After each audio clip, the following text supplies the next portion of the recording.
Alrighty. Hey everybody, welcome back. So, I finally got out of the stupid swamp, because that place utterly sucked. And I've been flying around with the dragon. Look at my pretty new sword. Actually, I got this thing as part of a quest in the swamp. Wait, not that thing. This baby. Check him out. It's an earth sword.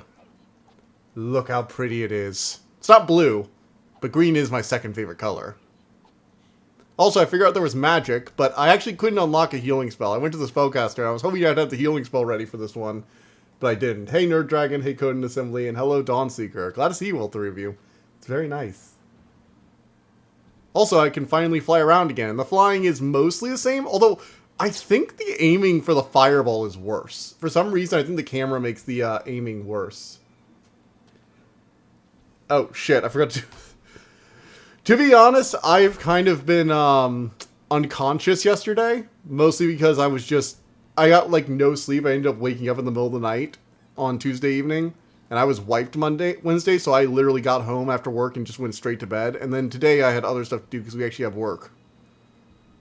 Because the people on the database team thought it was a good idea to post an STG build, literally with like 40 tasks last night, so we had to add that onto the deployment, so I had to help. Usually it's the person who's on call who does the deployments during the morning, but I actually had to call. The camera does, I fought some, like, of those weird black dragons. I think they actually call them black dragons, but I'm going to call them LeBlanca because, you know, I'm an Aragon fan. Excuses, lol. I mean, I have excuses for other stuff I should have gotten done. I was supposed to record that video recording, and now I'm behind on that. I'm behind on a lot of shit now. So Wednesday was very, very not useful. But hey, we're back. And I basically found a monastery over here, and now I'm gonna, like, go there, we can do that. And then maybe we can get to the next area. There's also a wizard's tower up here, and I bought some magic. Yeah, look, I have magic. An ice blast, a combustion spell, and a fireball. I'm not really sure what the difference between those are. Wake up in the middle of the night with screams and voices and weird projections around you. Yeah, I know this. I feel you. I actually don't know why I woke up. That's the weird thing.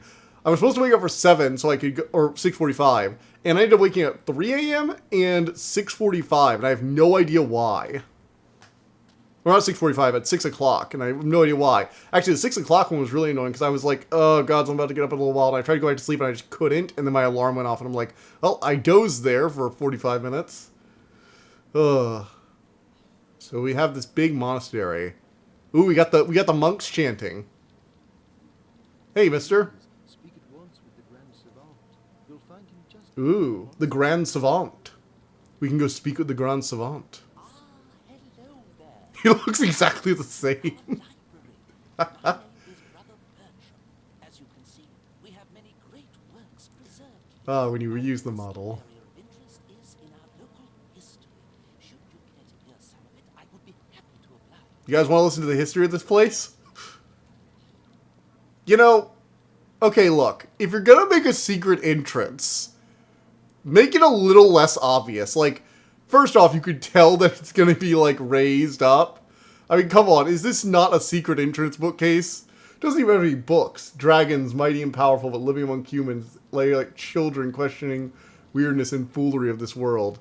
Honestly, if you like that, that's Temeraire. That's Naomi Novik's Temeraire. Temeraire is basically, like, constantly the 5-year-old going, but why?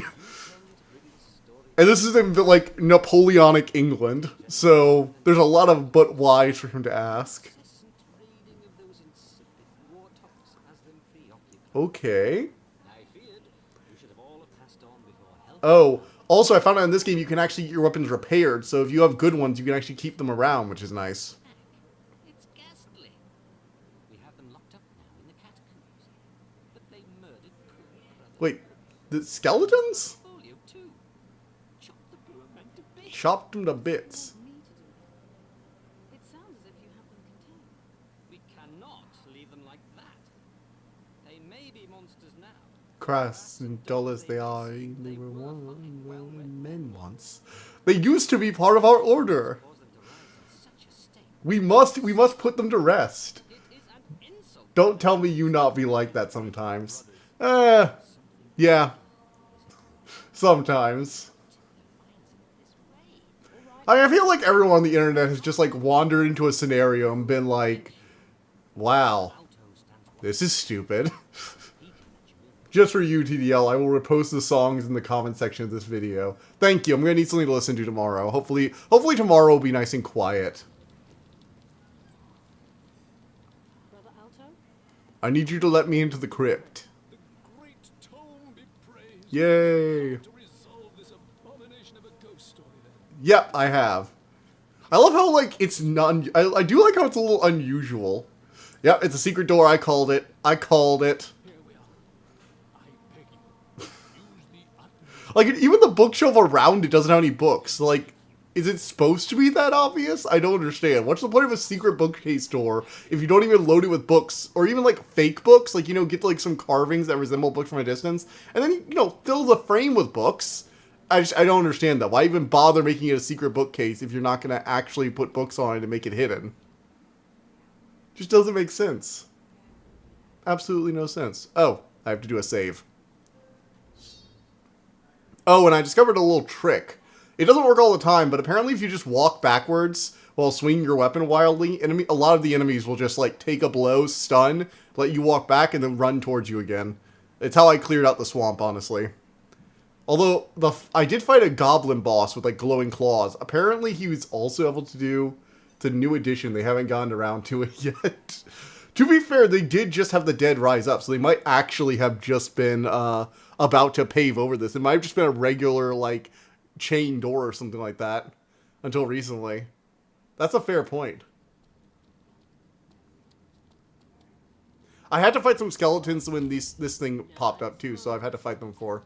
Remember your Look at the glowing lightsaber trail it has. Glowing lightsaber trail. Alright, so I want to try out some magic while I'm here. So, let's see here. So the way you do it is you've got to, like, put away your weapon. Yeah, magic is like a slow thing here. You put away your weapon, and you got to, like, cast in the... So this is, like, up, left, down, right, up. This is up, left, right. This is right, or go down, left, right, down.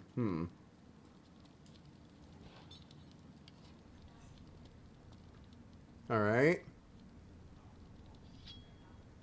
Put away the weapon. Wave hand, cast fireball. Yeah, I know. Real original. Uh-oh. The one behind me? Oh, shoot! Okay, up, left, right.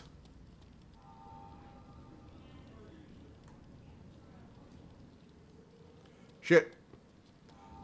Up.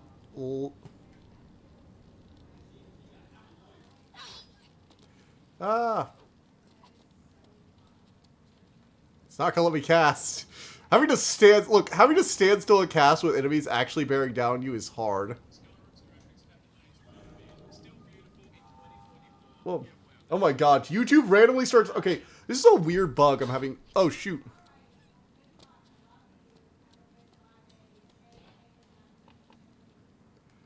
Ah, I bought a bunch of potions with all the gold I got.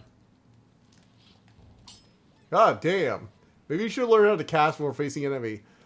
Maybe I should, but I got the spell ready. Alright. Up, left, right, up.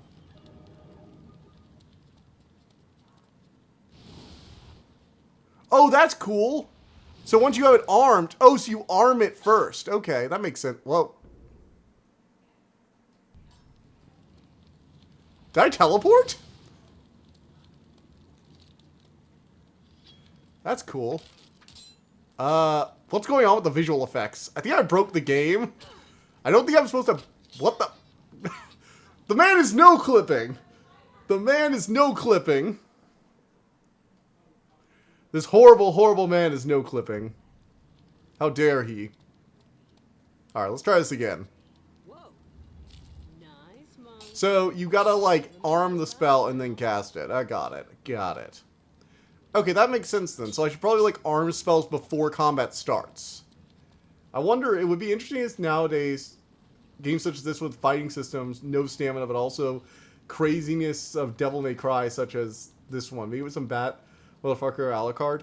I mean, if you want stuff with no stamina bars, there are things like that. Like, oh god, what was it? Hi-Fi Rush basically is that. Like, what are you talking about?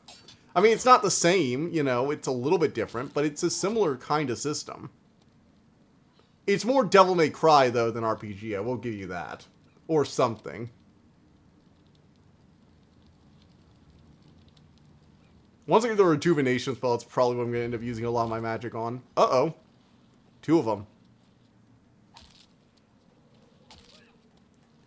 See, the problem with systems like this, though, is there is a parry button, but I'm afraid to use it with the sword, because I don't want it to accidentally, activate the sword's effect. Here, let me save real quick.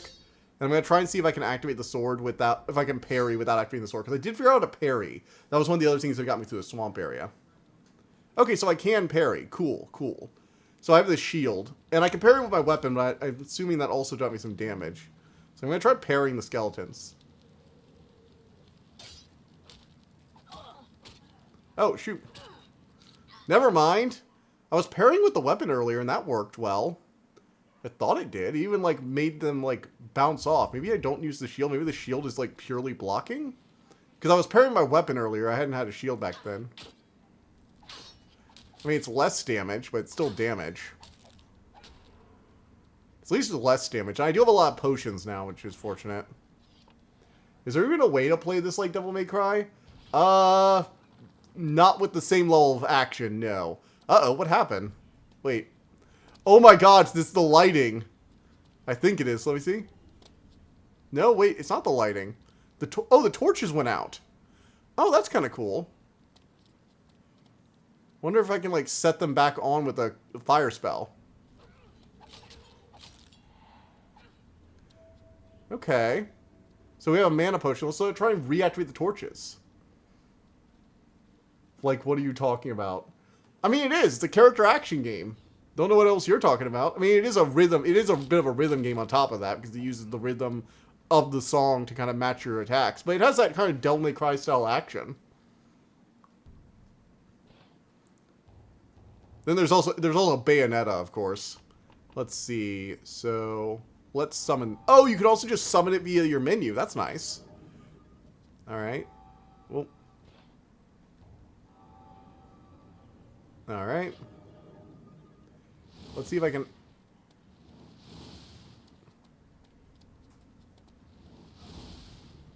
No, I can't light the torches? Really? That's stupid.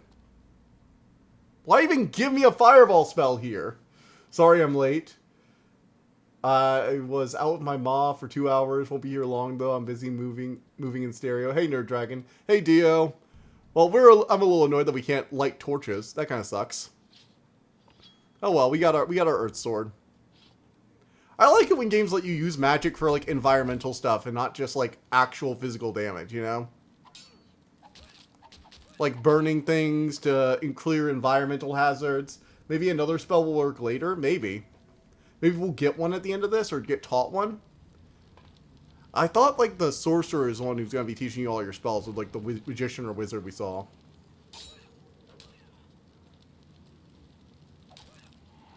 This blade does good work, though. Oh, also, I discovered something interesting. Watch.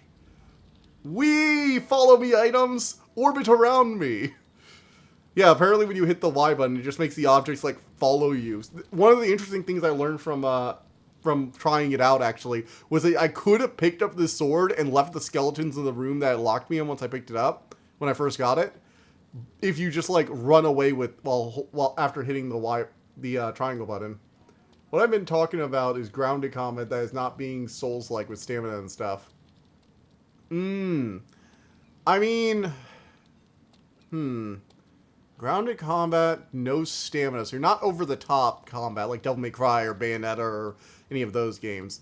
Something more grounded. Trying to think. I know there's something that doesn't have stamina.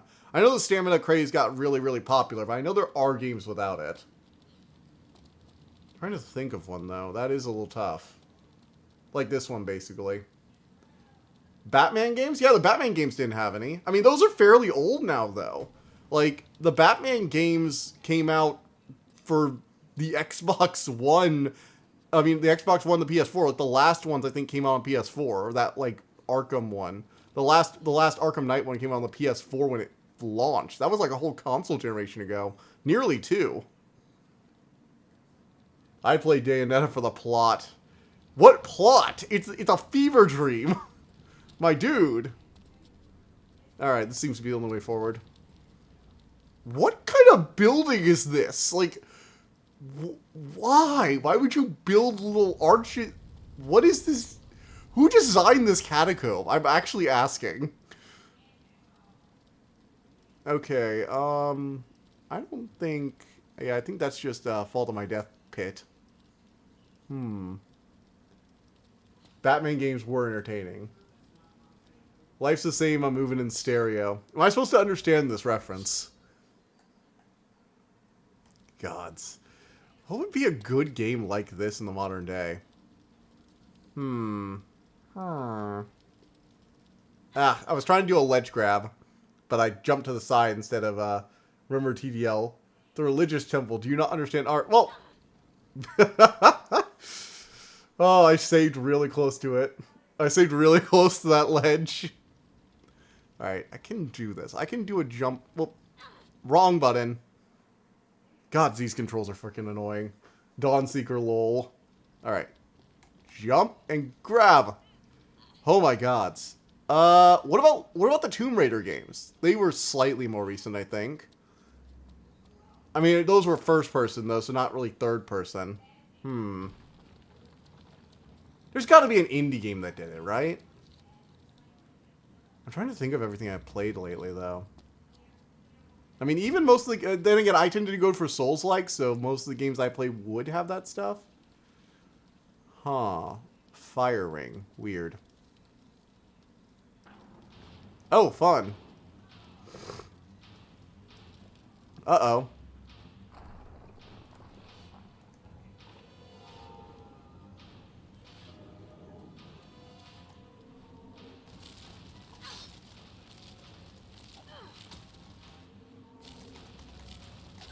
Whoa, shit. Ow.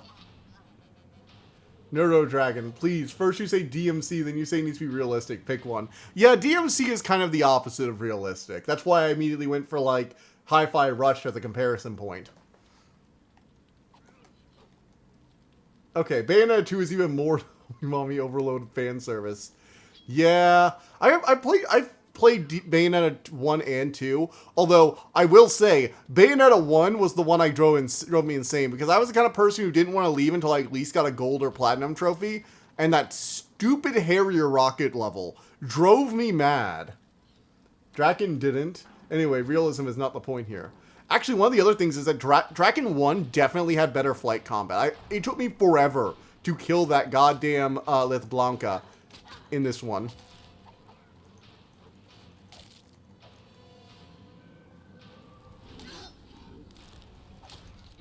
Oh my gods. Okay, keep it up, I guess. Okay, well, goddamn, I stayed way too close to that ledge. Okay, let's not hold forward when we load in. Grab. Pull up. I love how my sword just disappears while I'm doing the mantling animation. Okay, let's, first up, let's heal, because those skeletons are gonna be a lot of them. Let's try and arm myself with some magic. So, we go this. Let's go ahead and summon up the ice spell to try and slow them down. The combustion spell kind of sucks. So, let's arm ourselves with the ice spell this time. And then let's go ahead and save so we don't have to do that stupid mantle again and fall to my death 2 times. I keep saying it would be interesting. I'm 100% DMC's target artist, like 60%, 80% Soulswag. Doubt, because you said ELS.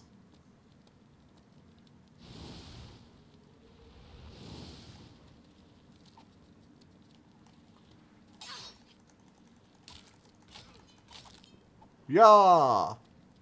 This thing is weird. The weird shadow trail is off. Anyway. Let us see. Yes. Oh, right. Make sure we arm our spell and heal up. We don't need to heal up a ton more, so let's go ahead and arm the magic now. ELS. Oh, ESL.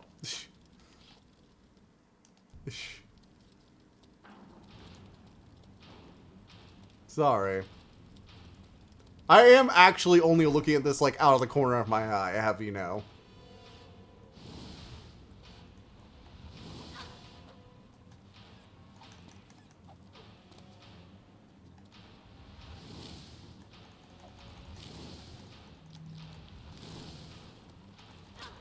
Wait, it doesn't do area?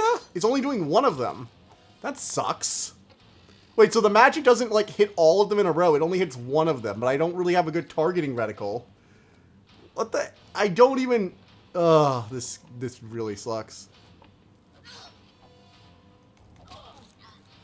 Okay. So, my magic is kind of worthless. Maybe Fireball? Let's try Fireball. Maybe Fireball will do AoE damage, because Combustion only did targeted damage. I don't even know what to do at that point. Game Awards are streaming now, but I lost interest in the Game Awards long ago. I'm not gonna be talking. Sometimes it's hard to convert your thoughts to words. True, even for native speakers. Yep, very true, very true. That's totally my excuse, by the way. Oh, right, wrong way. All right, let's see about this Fireball.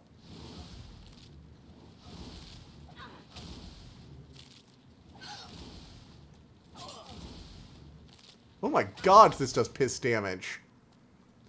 Well, that's... Unless that does AoE damage, that's gonna end with me dead. But let's see it anyway. Wow, this game really does just boggle the mind. It's like, you give me an ice spray. Not everyone can have a way with words like me. Yeah, I do better when I'm allowed to prepare my thoughts in advance. Not by much, but somewhat so.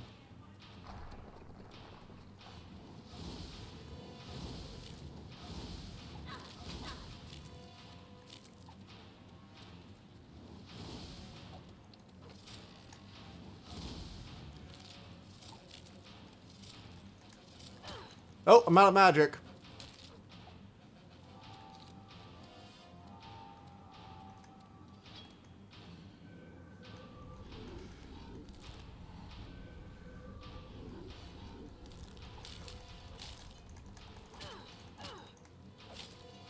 Oh, shoot. Oh my gosh, there are more of them. Well, okay, yeah, looks like swinging with my sword is probably still my way to go. Even though I'm dying regardless, I think. Wow, I suck at this game.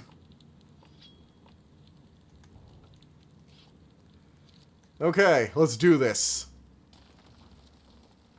Lol. Converting thoughts to words in general can be hard. Words serve to communicate, but I don't think even the best in communication, human being can always convert his complex thoughts to words unless... Oh god, the countdown is the scary part, honestly.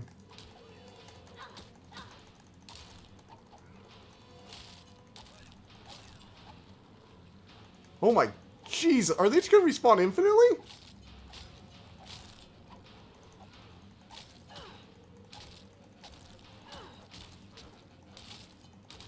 You know what the worst part is? I was able to stun lock that evil frog boss.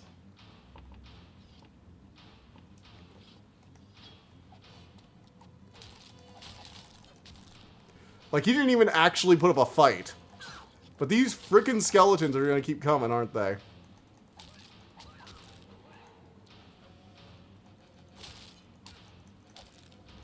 Oh, we got it? This is the last of them? That it? Oh, wait. So... Alright. Oh, gods. More skeletons. God, there are a lot of them. You're right. My thoughts are simple. It's why I word good. His communication skills are far better than thoughts complex.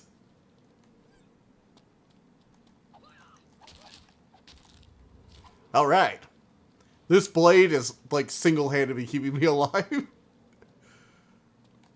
Let's see if one of the other ones actually does. I want to kind of split my durability loss among a few weapons.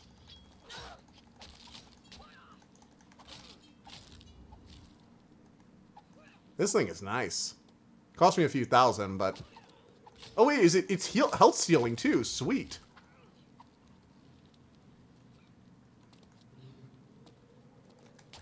I also sold some eggs to the alchemist for those, like, black Blanca dragons. I sold unborn children for gold. My dragon didn't even berate me for it.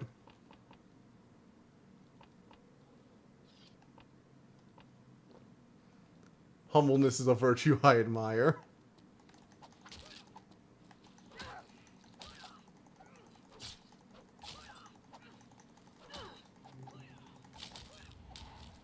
Okay, let's pop another healing potion.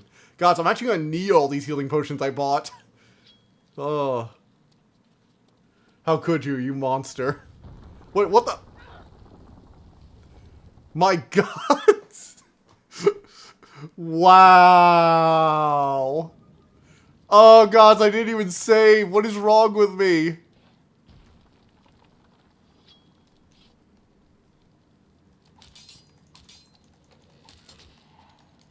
Oh, karma hits. And karma. How is this karma? Is this for the unborn children thing? Seriously? Come on. Also, there were chests here I didn't open, so I guess that kind of works out. That's a lot of gold I would have missed out on.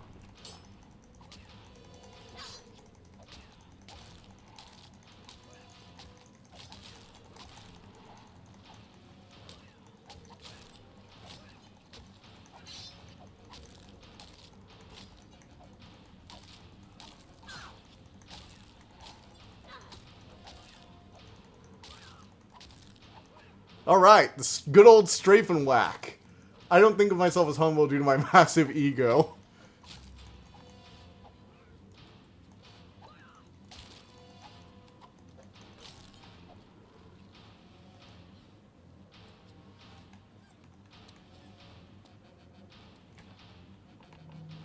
Alright, chug a potion, chug a potion. Let's go, go, go. God, backing up, jumping is like your best speeding away from people move. Strafe and whack, strafe and whack. Come on, people. Then I remember I don't get mad when people drive bad. I just don't like, I'm just like, I don't know how their day has gone. Yeah, you said it to me a few times when I was commenting on people driving in Baton Rouge. You're like, oh, you don't know what their day is like.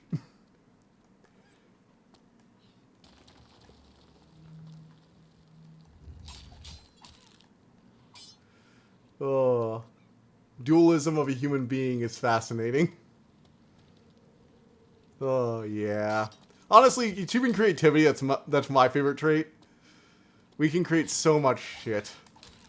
It's just that they can also create, like, really annoying stuff. Remember, it takes just as much creativity to create something wonderful as to create something horrible. If it's also useful.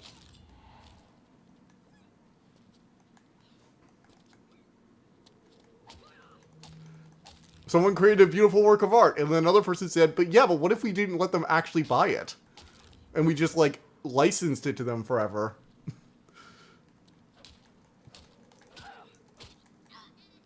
I really need to save more often. I just don't like to save in this game. Oh, wait, actually, you know what I should be doing? I should be using the save states. This is a save state thing, so I don't have to actually have to, like, do the long save. But also cool as hell stuff. I think I'm going to use the save state so I don't have to constantly do that long loading animation. I wonder if it's actually, like, trying to emulate how long it took on the PS2, or if it just takes a forever for no reason. Oh, we can totally make meaningful, beautiful stuff, but also cool as hell shit.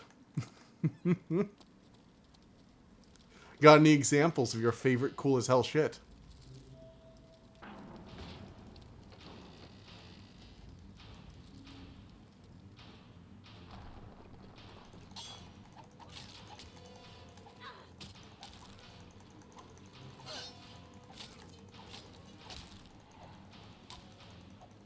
I hate that the magic doesn't do AoE damage, though. That's really annoying.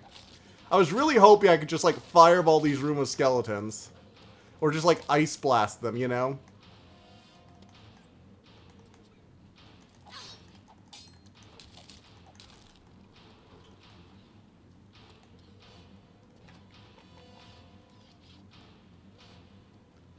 Alright.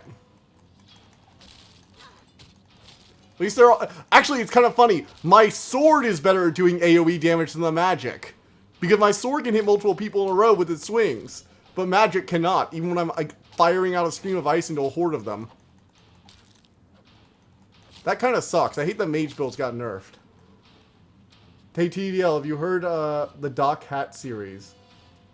No, I have not heard about that at all. What is it? Also, I'm going to go ahead and save here so we don't have to do this whole goddamn room over again.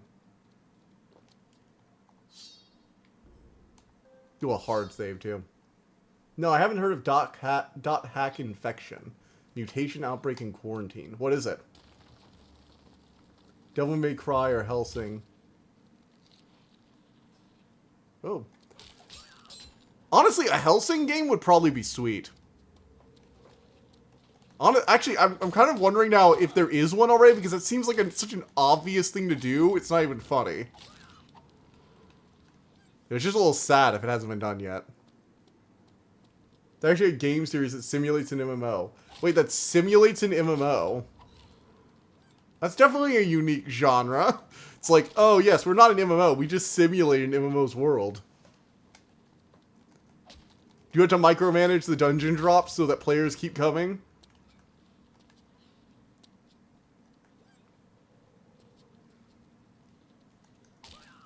Specifically, you the character are playing an MMO. Okay. Wait, so like you're playing an MMO like with like the kind of like overlay like when you have sort of like those games where you're like holding a retro, those mini games like when you're holding a retro Game Boy playing a platformer or something like that, but it's like the full game and you're playing full style MMO. Do you have to like manage other aspects of it, like real world stuff, like getting tired and getting stuff done each day so you stay in your guild?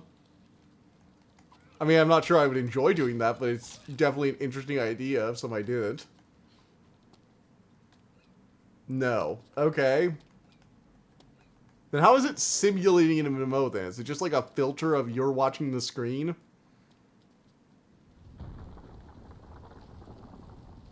This building is all kinds of whack.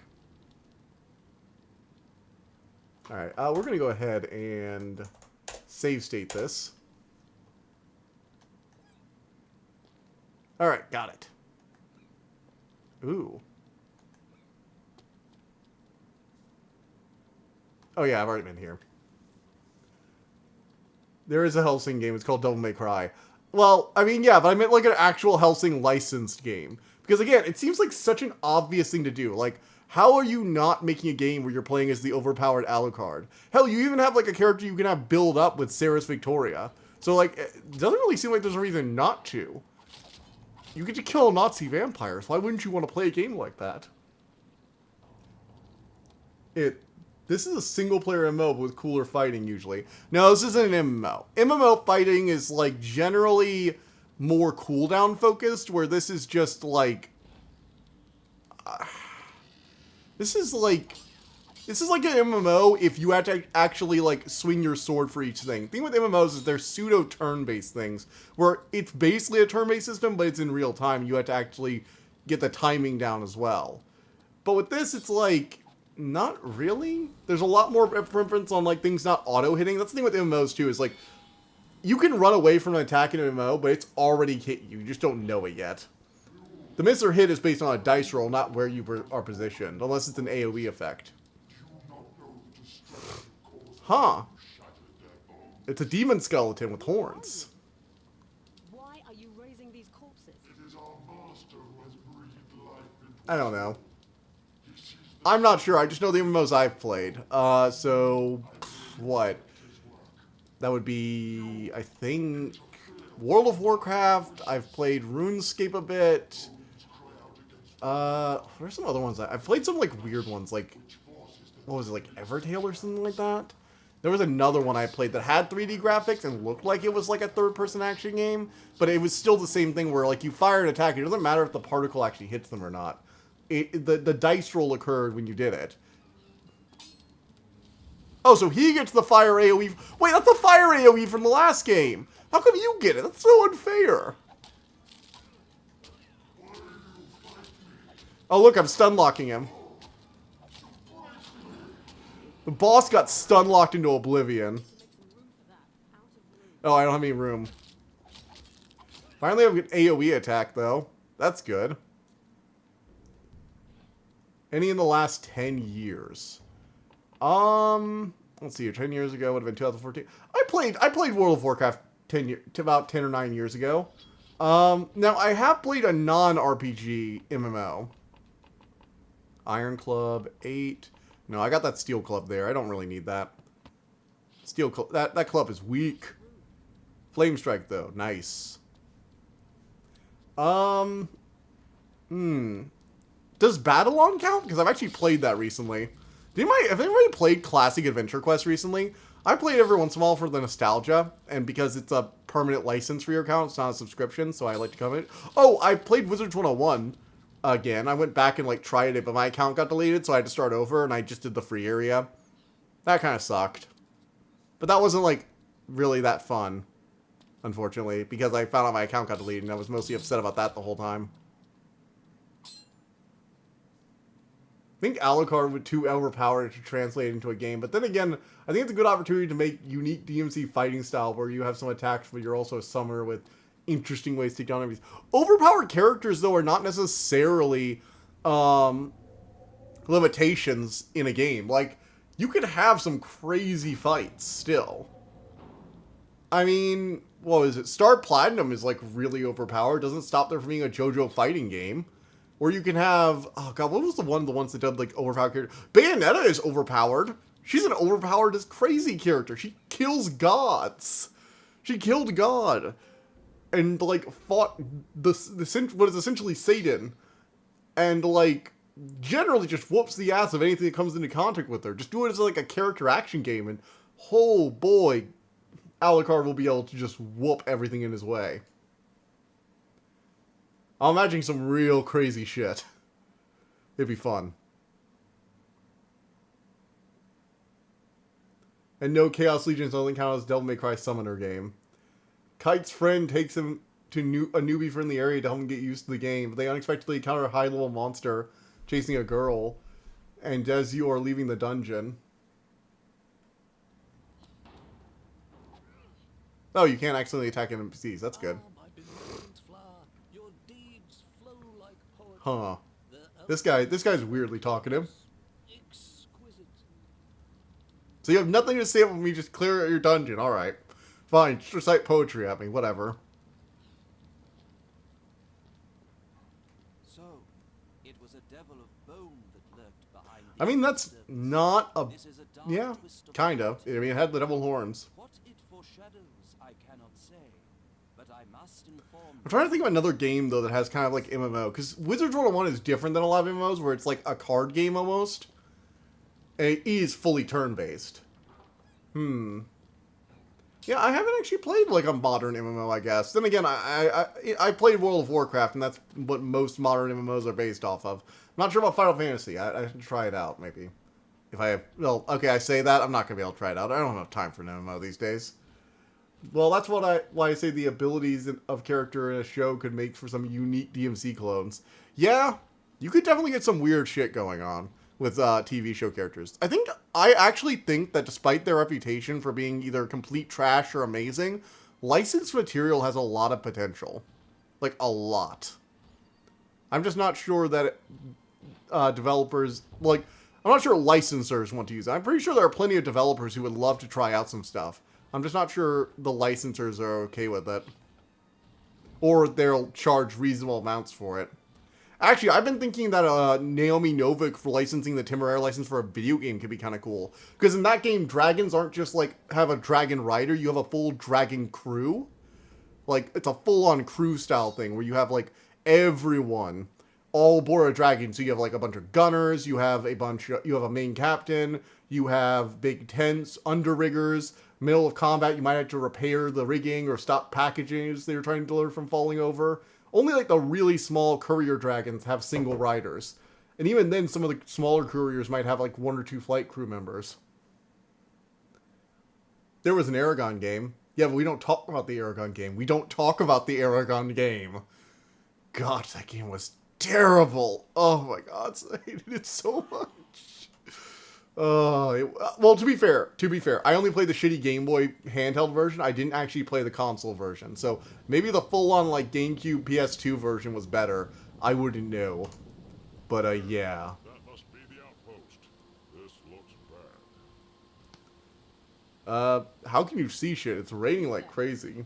Who's in command here? No one. Oh, that is just like pure chainmail with nothing underneath, isn't it? They really haven't changed it. The PC game was not good. Okay, good. I don't have to qualify my statement. Actually, one of the things that is interesting is do you guys remember the period where you'd have a mobile game that was like, that would come out the same time as a console game but be completely different from it? Aragon did it, and Bionicle Heroes had the same thing happen. It was weird. Like, the Bionicle Heroes was like a top-down pixel art brawler thing, and then the other one was like a full-on like action game in third-person 3D. You know, I think that the Helsing messes up his action scenes a bit, but because of how cool you are able to say good enough and enjoy the carnage. The sad part thing is that it still does have better action scenes in DMC anime. You are forcibly transported to a new area. The girl appears and gives your item, and when your friend Orca asks what it is, she replies, Do you think that dragon of yours could take them out? okay. Once they get their range set, we're done for. Wow. They're literally throwing rocks. A great force, the power it holds, can bring forth salvation or destruction at the whim of the user. Then she then disappears, and a high-level monster appears again and uses a... Well, the DMC scenes are better from a technical point of view. I mean, the DMC action... The pizza scene at the beginning of the first DMC game is freaking legendary, right? Like, that was pretty fucking cool. Yeah, the aiming was definitely better in the previous one. It's hard to aim. The camera makes, like, pinpoint aiming, like, really annoying.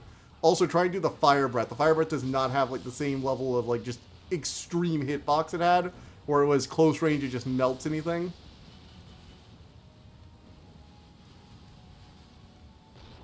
DMC anime, the old one. I haven't seen the anime, I don't think. I don't think I've seen the DMC anime. I wasn't a huge Devil May Cry fan. I just know it a lot because I've seen a lot of it. I played a bit of... I want to say it was either... I think I played a bit of the new one, actually, when it was on PS Plus for a bit.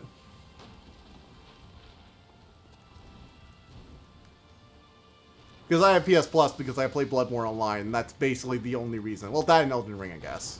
But honestly, Elden Ring Online, I'm probably just going to start playing it on Steam, because I got it on sale on Steam so I could play it on my trip to Italy. And, well, for on the plane, I didn't actually get to play it on the plane, because the plane lied about having power on the way back, and I was sleeping on the way there. So, this skill instantly kills Orca's character, where you could use it, you forcibly logged out of the game. Well, oh well. Did I get them all?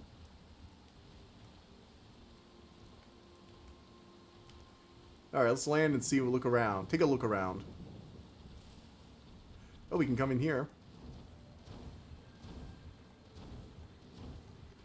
God, I hate this camera so much! Stop bouncing back to... Oh, he can't enter caves anymore? That's just mean. Sorry, God, I forgot his name already. Sorry, my dragon companion, who is bound to me for life and whom I forgot the name of. Oh.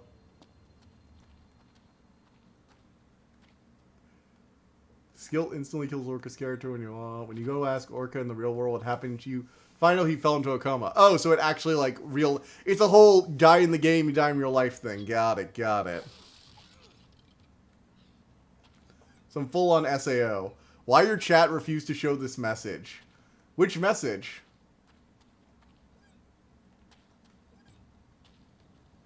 Oh, also, we need to take up the death by falling by at least 4 for all my deaths into that pit. I can always forget to do that when it actually happens. Whee! Shadowblade.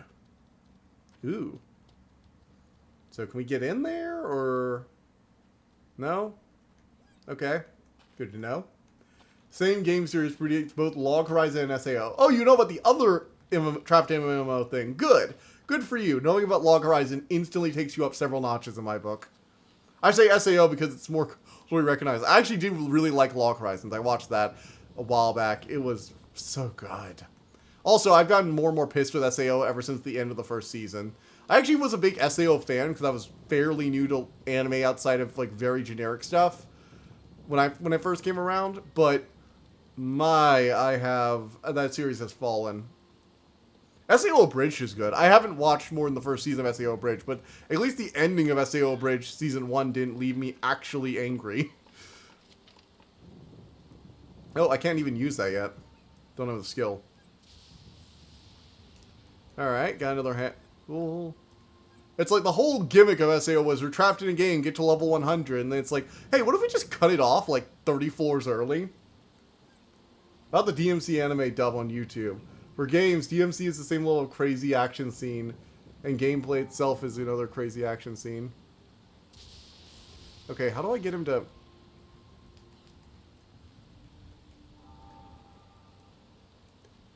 Hey, buddy, how do you...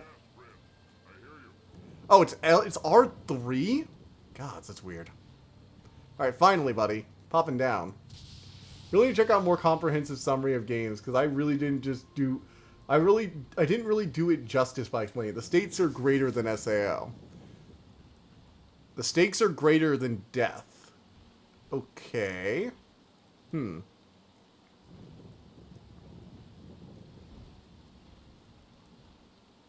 hello.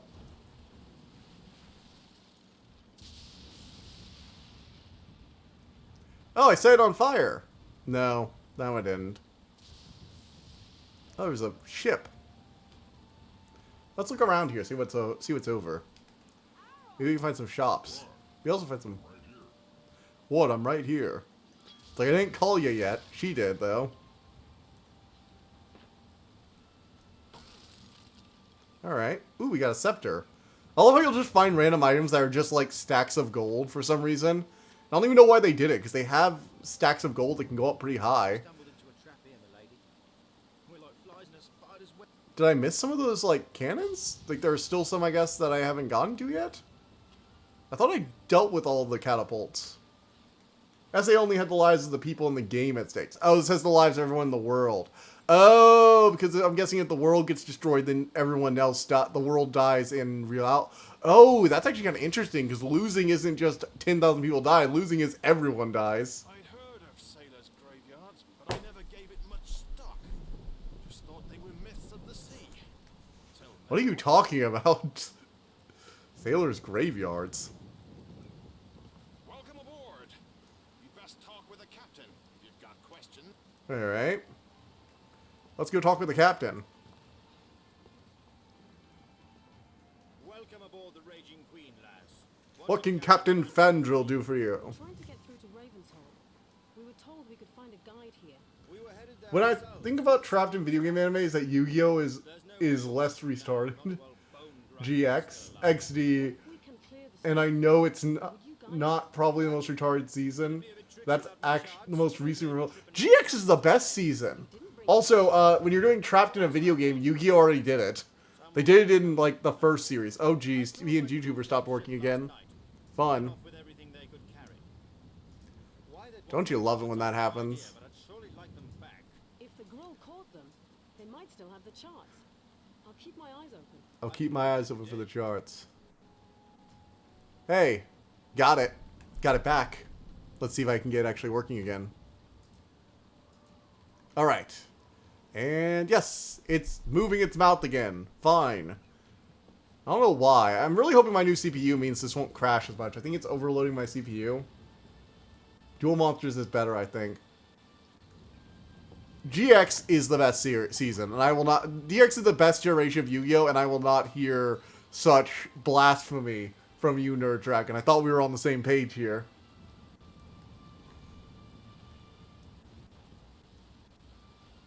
GX is actually mildly interesting because not everything is a goddamn shadow game. Mostly because they only do the knockoff Millennium items for Season 1. They come back a bit, but there's always, like, other stakes to the fights, usually. Whoa. You're talking about everything connected to the internet going haywire? Everything. So basically full-on Y2K moment. Nice. Oh, look, there's another one of those black with Blanca dragons. I do like that we're fighting in the rain. That is like an additional layer of difficulty for, you know, for combat flying games because it reduces visibility. I am also about to level up, though, so I really want to kill this thing.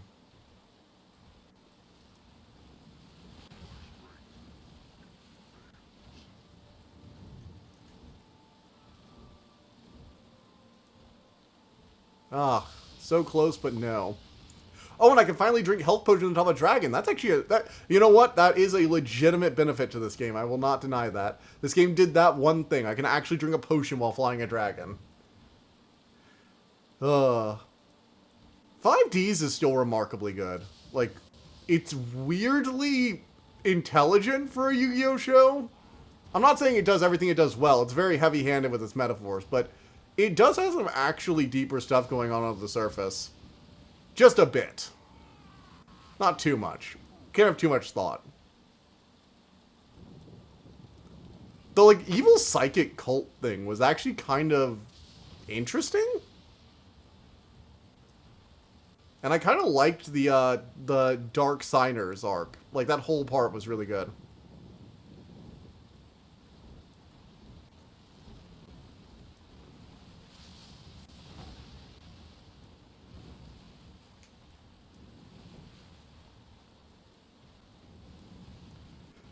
Why GX of all seasons? I mean, yeah, I enjoy it, but I still think Duel Monsters is better thought out and stuff.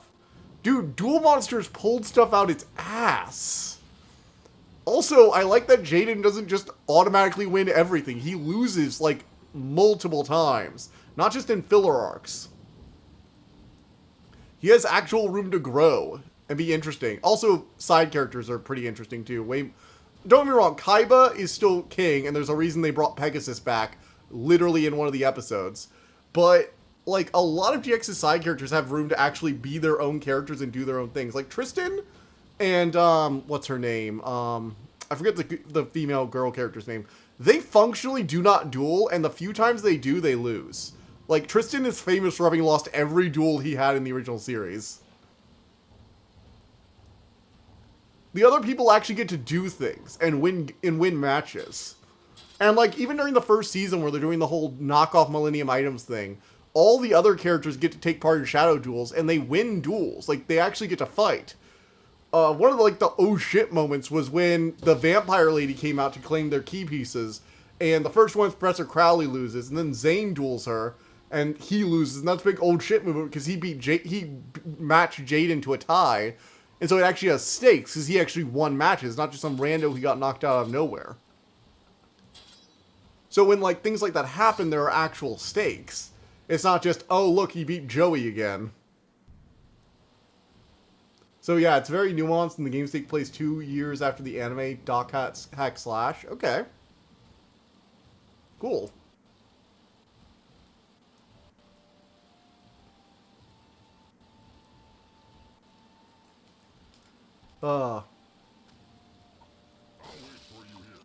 Actually, I really like Yu-Gi-Oh!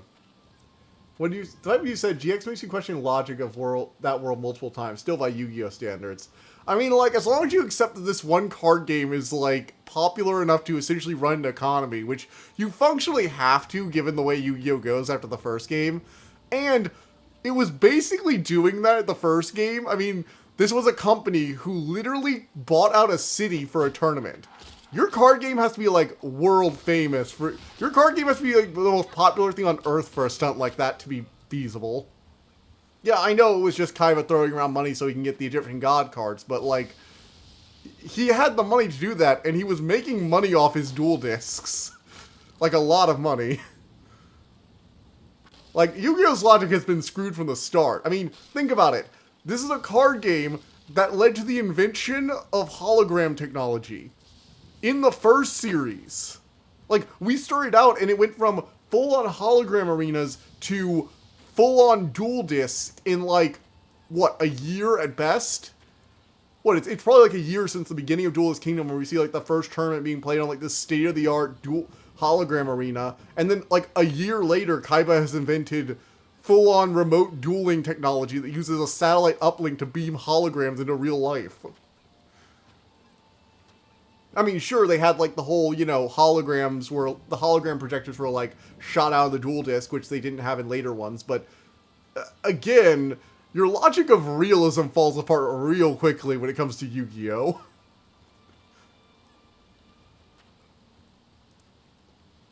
I feel like people forget that, like, even in the first one, we went from arena-based holograms to remote holograms in, like, an instant. That's an insane tech leap.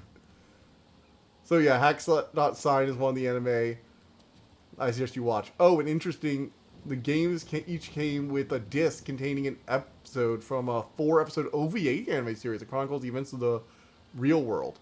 Oh, that's kind of cool. That's interesting, so you're supposed to like watch them alongside the game. There have been a few other games that have tried to like mesh themselves with like real world videos. There was actually the one where you were supposed to like watch a real life episode in between each game. What was it? The it was that stupid one from the people who did God, I'm trying to remember. Quantum Break. That's it. It was from the people who did Alan Wake, because Alan Wake Quantum Break. They were going for a limerick.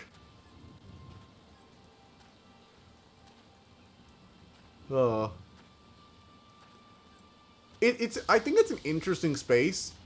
It's just that watching an entire episode between sections of a game is a little bit much for the casual audience, I feel. Like, if you just finished a section of the game, you probably want to move on to the next section of the game, not watch a, 30-minute episode of TV. Oh, and interesting, the game each came with a disc containing... Oh, yeah. The OVA series that chronicles into... Oh, sure, I already read that one. The games were released on PS2. Oh, wow, so this, like, greatly preceded Quantum Break, then. Nice.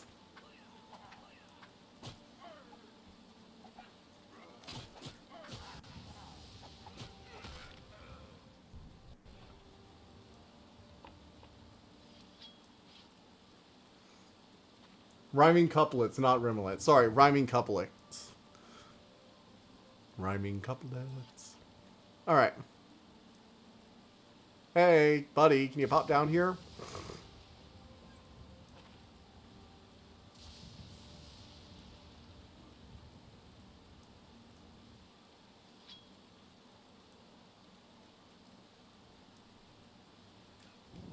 No.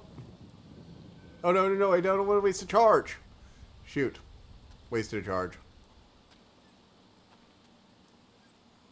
No, it is interesting, though. I think Yu-Gi-Oh! Is, like, a series that has done a lot of good stuff, and then I just kind of, like, lost the plot. I think I finished watching... I don't think I finished Zexal, and I didn't watch Vrains or Pendulum. Or whatever the Pendulum one is. Arc V or whatever it was. No, wait. I did watch a few episodes of Arc V. Yeah. Wasn't bad, but it was also just, like, nothing special either. Alright, come on. How do you get down here, buddy? Hey, can you come down here? Please remember, in Yu-Gi-Oh! They were ahead of us, so those discs don't bother you as much as GX protagonists, except being another dimension, and sure, Yu-Gi-Oh! Pack. What do you... The other dimension thing happened after they had literally traveled through time, had people try to summon ancient dark gods from underneath their school. Let's see, what was it? Oh, also the alien from Beyond the Veil of Time and Space making a cult leader who was slowly taking over their school. Let's not forget that nonsense. They had already dealt with alien dual monster spirits at that point. Oh, let's not forget that Jaden had been talking to dual spirits for like the entire time, and everyone had seen it. I mean, these people were already familiar with some insane shit. Oh, and a monster ate their... And there was also a cursed dorm that had a shadow monster that ate students for years and years, only for one of them to mysteriously come back brainwashed as a Shadow Rider. Again, I feel like there were, there's some caveats to that statement.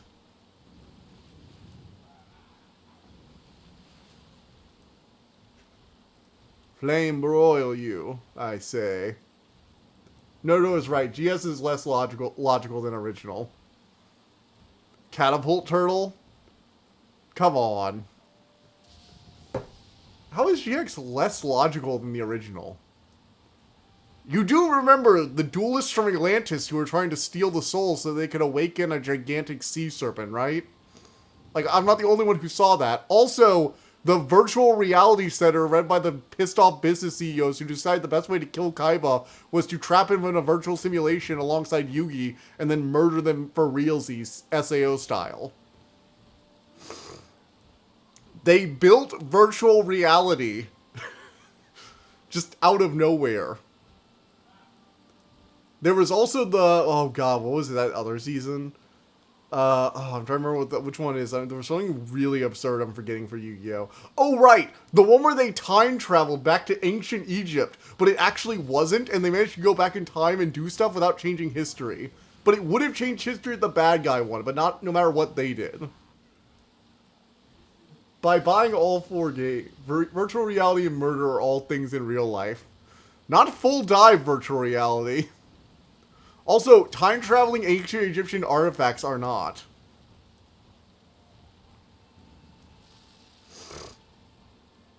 And to be fair, the extra-dimensional thing was kinda freaking out everybody for a while. Like, most of them had no idea what was going on. Plus, that was all Yubel's thing. And Yubel I actually like, as a villain. By buying all 4 games will seriously cost you a small fortune. An English copy of Quarantine costs between $300 and $600? I mean, that's not, I guess that's not that surprising. I know that some copies of PS2 games go crazy prices. Like, what was it, Castlevania Symphony of the Night? An original copy of that game will go for like $200, I think. Or I'm not sure if it still goes for $200 now that they have a PS4 re-release. But I remember back when like the PS4 just launched, I was looking into that. Like, shortly after I got my used PS3. And it was, like, really expensive. Physical copies of old games are expensive because you can actually play them. And you can rip them because their DRMs have been broken. So getting a hold of one is like having a free ISO of the file that you didn't have to illegally get a hold of. Which I would never do, legally speaking. Wink, wink, nudge, nudge.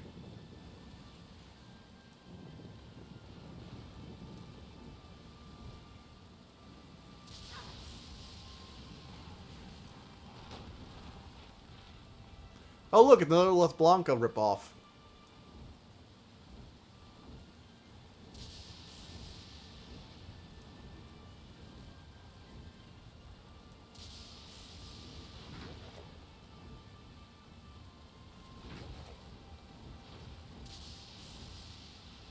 Oh shoot, there are multiple.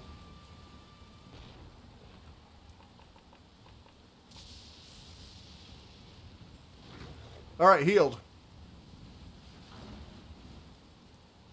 Whoa.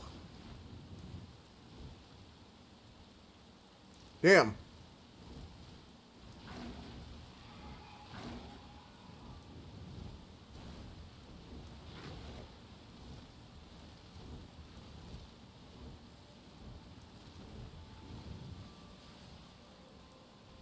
Oh, shoot.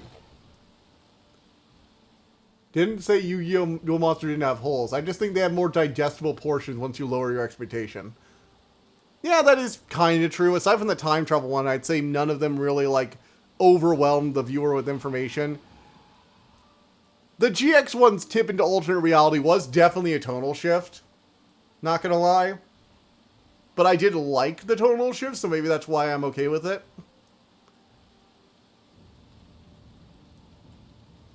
Also, Zane Truesdale's final fight was kind of epic. Like, he would have actually beaten the main villain if he hadn't died of a heart attack. Epic. What a way to go, Zane. We never got the last series. Yu-Gi-Oh! Original is also the only one we got closure on. Because the only way to finish Yu-Gi-Oh! GX is to watch the subs. Which I just cannot stand.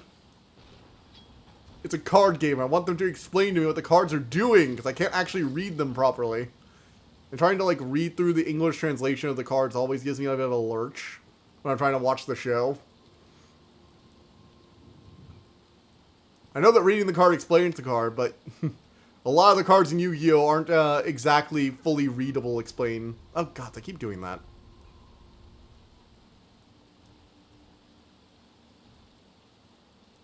I can see where you're coming from, though. Gods. It is interesting, though, the way that, that GX essentially, like, we went from, think about it with GX and 5Ds. We went from, this game is taking over the world with holographic projection to, there's a literal school where you learn how to be a professional player of this one particular game. Not like a gaming pro school, a pro gamer school, like, literally for just this one game. And then 5Ds, it's like, yes, now we use the cards to fuel our power plants. I know Duel Monsters have other half-dubs somewhere. GX didn't have that. No, that's the thing. The original Yu-Gi-Oh! Got its full series dubbed. The last season of GX, where a lot of the payoffs come out, are not.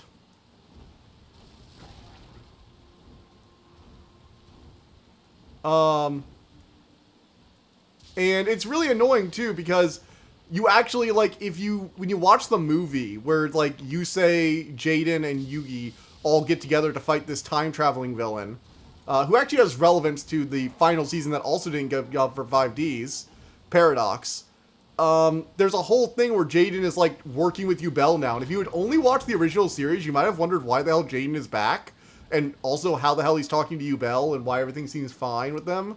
Like, why they're okay. Because the sub-series had a whole thing of him and Yubel dealing with the fact that they went, like, full-on villain at the end of the last series and kind of coming to terms with everything and working together as now, like, the king and his, assistant, essentially. Because there's that whole reincarnation, Golden Eyes thing. I forget the exact wording from it, but yeah, it's a whole thing. Although, one of the interesting things about Yu-Gi-Oh! In general was it's a version of the Dark Light paradigm in media. Imagine a world revolving around the Magic the Gathering card game. Yeah, that would be nuts. That would be nuts. The interesting thing about Yu-Gi-Oh! Though, especially in GX, but also just in the original, is that they don't look at dark and light necessarily as good and evil in the traditional sense where light is always good and dark is always evil, like always cruel. Like, in the GX, they even say the light of destruction, as opposed to the shadows that Duel Monsters often use for its, like, Millennium items and stuff. Don't get me wrong, there is a dark shadow being in a light god in the first one, but GX actually flips the script and has the light be evil and the darkness be kind of good. Or both of them be extremes, but the darkness is easier to tame or something like that. It's complicated. But it's one of the few examples of a flip in the paradigm between light equals good and darkness equals evil, which I kind of like.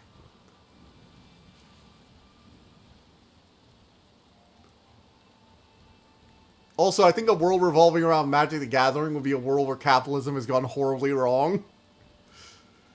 Plus, we'd also have Hatsune Miku set by now. The entire world revolved around that. We already have Hatsune Miku cards. We just need a full set now. Alright, I think that's... Is that all of them? Are all these assholes finally dead?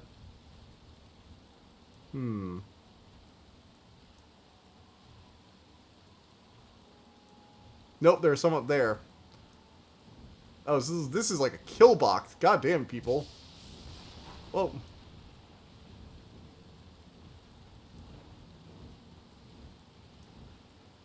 They really did put the more animation work. God damn, I hate that.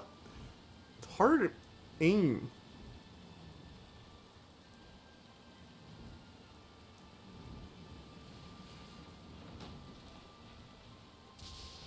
Wait, we got what now? Yeah, there's Hatsune Miku cards. There was a secret layer.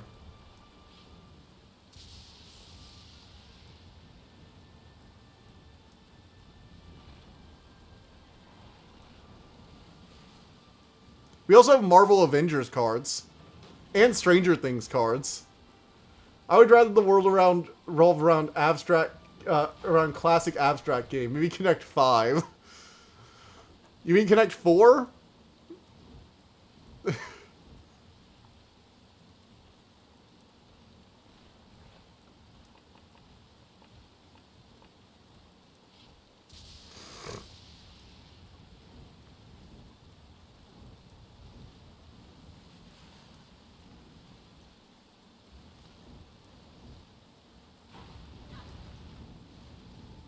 You motherfucking... Stop running away from me! You're like a Star Fox. You're like a Star Fox NPC fight. Like when we're fighting Wolf or some shit. Oh, you're dead. Okay. No. Go Gaku. Oh, right. Didn't you show me? I think you showed me that, actually. During one of our board game checking sessions. When we were looking at your list. Gomoku.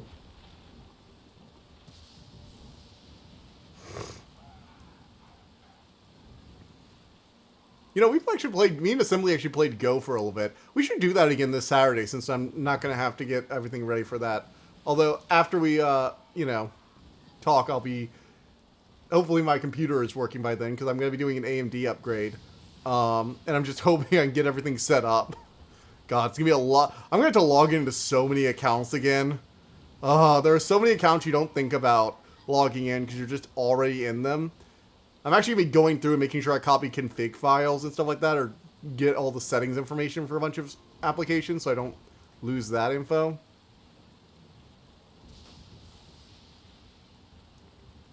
Go is a fun game, a very fun game. Maybe tournaments about solving Rubik, but reality is one big Rubik's puzzle you can solve. Make world revolving around that.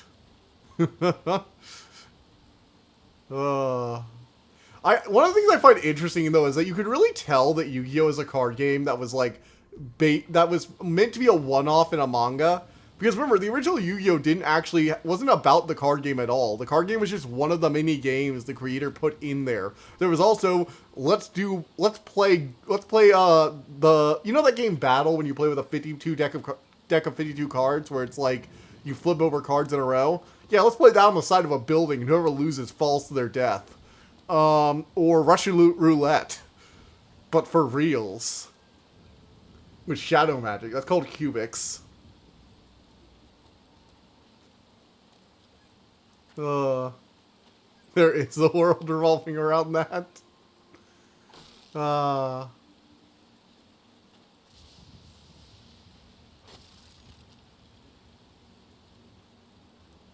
and I think I can actually equip my, new weapon now. I can equip the big fire sword.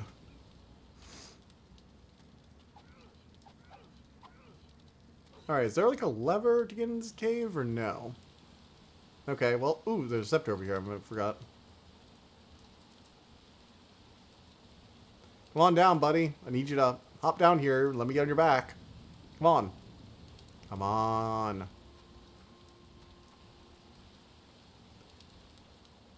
I always found the fact that only Yu-Gi-Oh! Is able to solve the Millennium Puzzle. If you actually look at the puzzle, it's pretty simple.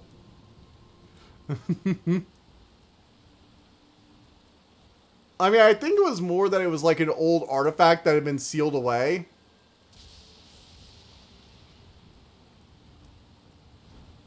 Also, you have to understand, we know what it looks like, too. Everyone who found that box just found a collection of pieces that they had to fit together into a complete shape.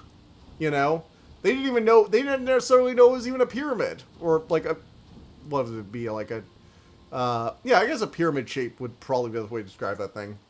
Like anyone can rub a genie lamp. Exactly. I mean, yeah, anyone could do it, but they would also have to have, A, gotten a hold of the ancient puzzle that was apparently sealed away in some tomb. Remember, his grandfather was an archaeologist. And B, you know, they would have had to know what it looked like.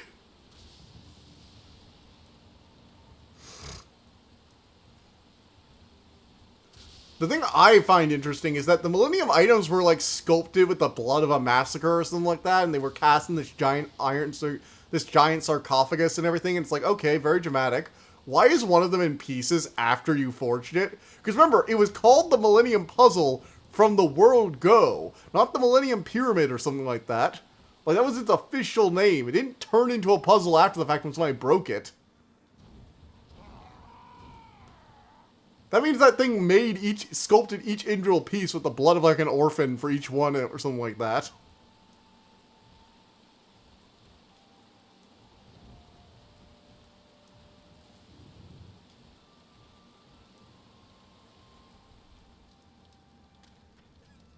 Come on, can I get in there? No, I cannot. Don't you fly away, you bastard. Yeah. Yeah. Onward. Okay, so we killed all of the launchers, I guess. I think that's basically everyone who was shooting at those guys, so let's see if they're ready to leave. Or wait, nope. Looks like there's another island over here. Because there's so many of these. Oh, nope, they're all dead too. Okay. So they're dead, and they're dead. Not this one. Yeah, I've killed everything over here. I can see Los Blanca. Like, only the best for the Pharaoh, right? I mean, like, is it the best, though? We had, like, you would think the Pharaoh would have gotten the Millennium Ring. I know the Millennium Ring was, like, you know, cursed and all that. It was, like, the vessel for the Dark Spirit Zork or whatever. But, like, you would think the ring would go to the Pharaoh, right? Because the whole thing is that it can find any of the Millennium items. So, like, obviously the king would need to know where all his Millennium items are at all times, right? It would give him a tracker on all the members of his court. I am the all-seeing one. Or the Millennium Eye. Like, the Millennium Eye lets you literally see into people's brains. It seems like that'd be pretty useful for a ruler who's supposed to, like, judge people. The Millennium Staff is very regal, but, you know, you can definitely give that to more of a priest guy. The Millennium Circlet, or Millennium Crown, or whatever it was.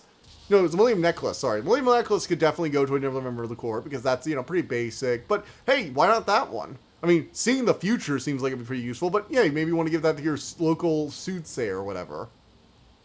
I don't know, I feel like there were better Millennium items for the Pharaoh to have than the puzzle. The one that traps your soul when it breaks or something? Like, did we ever really figure out what that puzzle's gimmick was, aside from housing the Pharaoh's soul? Because back in the old days, all the other Millennium items had, like, a gimmick, right? Like, they all do something weird. The staff literally let you cast magic spells, I think. The ring could detect where other Millennium items were, like a compass. The eye could see your mind, and even used to trap souls remotely. The necklace could see the future. The Ankh could open any door, which is pretty sweet. It could do use for, like, teleporting shenanigans. Oh, there's like a giant wind turbine. Cool.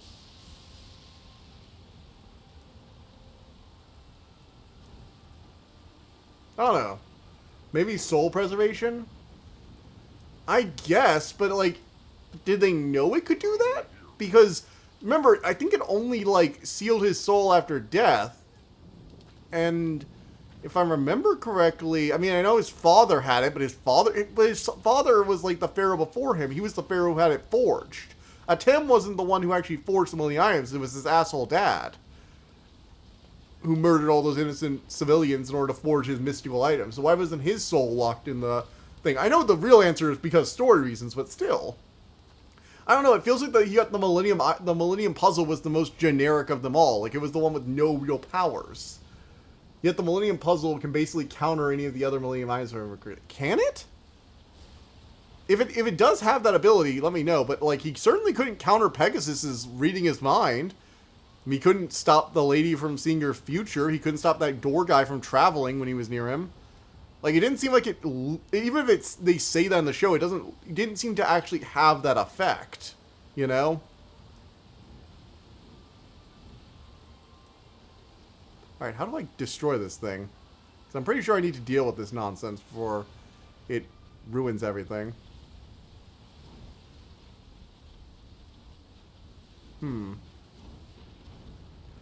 I have to get into that door, I guess. Mind shuffle. I can't fly here. Or soul solving, science's Millennium Puzzle. Hell, I wonder about this world right after the same Pharaoh does about his mind. Maybe Millennium Puzzle could let me negate EAS. Letting the Pharaoh be immortal sounds like a power. Well, no. What I'm saying is, if it had the power to make it Pharaoh immortal, okay, why didn't it make his dad immortal? Because remember, Atem was the second one to use the Millennium Puzzle. His dad was the one who had it first. So why didn't it preserve his dad's soul? Plus, the Millennium Puzzle isn't the only one that had a soul locked in it. The Millennium Ring had the spirit of Zork locked in it. So clearly, all the Millennium items can, with some trickery, or at least some of them, can be used to contain souls. That's what I'm saying. It's like, every power I can think of that it did, like letting him get possessed. Remember, Bakura's whole thing was he got possessed by the ring. every single Millennium item, or at least the ring and the puzzle can. So it has no unique ability. I'd still say be clear with having that. I mean, it clearly lets the user do shadow games, and it clearly lets the user inflict shadow game style punishments, but all the Millennium items do that. By segregating Yugi and the Pharaoh's consciousness, only Pegasus can be... By that logic, Bakura and the Dark Zork could probably do the same thing. That's what my point isn't that the Millennium item has no abilities, that it has no like gimmick ability or no unique ability. It seems to be like the basic Millennium item, you know? It does things that other Millennium items let you do, but all the other ones had like some other gimmick on top of that. The ring does not keep the Pharaoh alive, though. No, but it kept Zork alive after his destruction. Because that's how the whole time loop thing is. Zork was defeated in the past, and he was sealed inside the Millennium Ring. But he could possess anyone who wore it, just like the Pharaoh was sealed inside the puzzle, and could possess anyone who did it. I mean, you could argue that maybe the Millennium Puzzle is meant for more of a beneficial version, where the ring was specifically designed to be a prison. Or maybe the ring was... maybe the Pharaoh did it?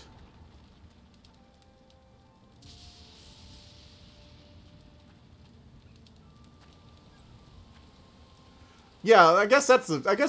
well, maybe it is that you can seal souls in Millennium items. Maybe that actually was the gimmick of it, because Zork was only in the Millennium Ring because the Pharaoh defeated him. So maybe that's what the Millennium Puzzle's power was, the power to seal souls in the other Millennium items and itself. That would actually make some sense. I could see that. And that would explain why you give it to the Pharaoh. If anyone acts out, he seals their soul in the item. And of course, the young Pharaoh Atem wouldn't have realized this until his battle with Zork, because his father died in, you know, violent way, so he didn't really know all the things the Millennium Item could do. He was still new to this. And if it was some sort of secret failsafe against evil Millennium Item users, it would have been kept a super secret so nobody went after it. I could see that. I can see that.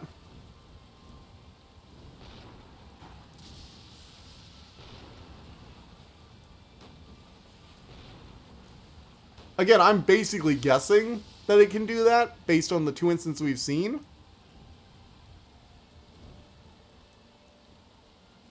So maybe during the battle when he was dying, he sealed himself into the puzzle after sealing Zork, so if Zork ever returned, he'd be able to guide someone or possess them in order to kill him again? I don't know. Sealing souls is pretty powerful. If that's the Millennium Puzzle's actual power, that would be pretty impressive. But wait, no. The Millennium Eye could do that too. Remember, the Millennium Eye could, like, imprison a soul in a card. But that was clearly a prison. The other Millennium Items did that too, to an extent. Maybe the puzzle lets you tame evil spirits better, following the logic of kids taming dark spirits, even in the 4Kid stuff, could seem canon. That could make somewhat sense. Like, maybe it gives you, like, a closer connection with the spirits or something like that. I could kind of see that logic.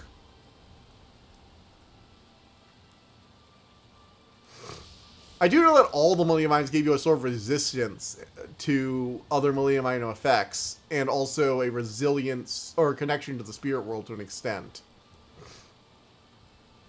Like, Pegasus was able to use the Millennium Eye to draw the God cards into being, when he couldn't before. Or more specifically, he nearly got killed by them when he looked at them with the eye. Because having the eye and having the God cards near him was, like, literally painful. It does still feel weird that the puzzle's power was never explicitly said, from what I can tell, though. Like, yeah, the gimmick is that the Pharaoh's spirit is sealed inside it, and I know that later on, I know that, like, when Yu-Gi-Oh! First started, it definitely was not thinking, oh, hey, like, you know, Duelist Kingdom was definitely not thinking, hey, we're definitely going to have this evil battle but thing that's possessing Bakura, right? It's like, yeah, we're going to have an ancient Egyptian battleground back in time. Like, yeah, they definitely weren't planning that at that point because Yu-Gi-Oh! Is a very spontaneous series. I get that. I really do get that. But at the same time, when you look back on it, you know, how it was giving all the other Millennium Items powers, it does feel weird that we never gave him, like, an explicit power. Again, maybe I'm incorrect. Maybe Yu-Gi-Oh! Did say that it gave him an explicit power at one point.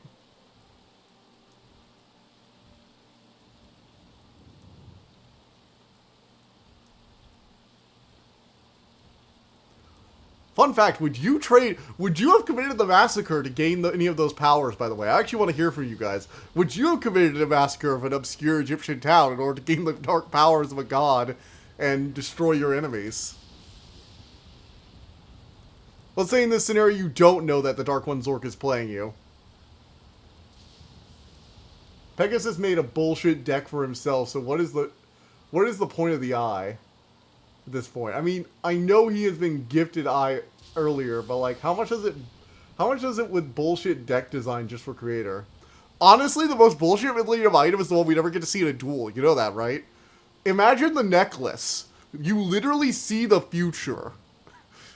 Knowing what the top deck is every turn, that's a power, people. More goblins to kill. Blast you with fireball! Fireball! Fireball! Well, they're retreating. You know, I'm impressed the AI is actually able to retreat now. That's actually kind of cool. Nah, not worth it. Okay.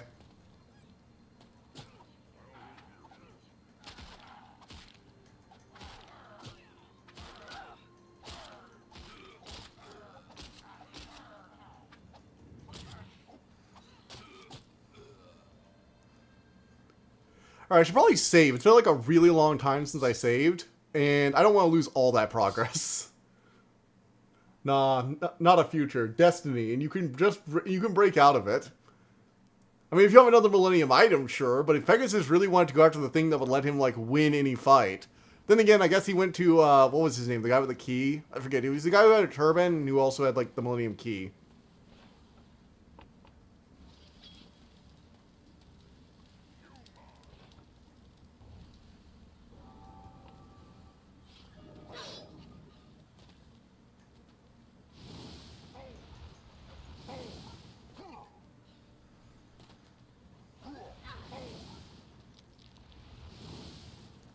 Oh, jeez. Frost magic.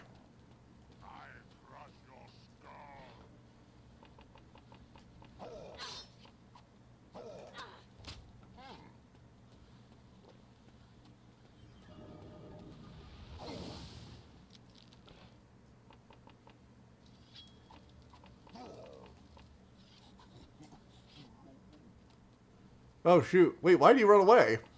I was about to die. Kaiba didn't have an item, right? He overcame Destiny. True. That is true. Well, at least until he went into the past and he had the Millennium Staff. God,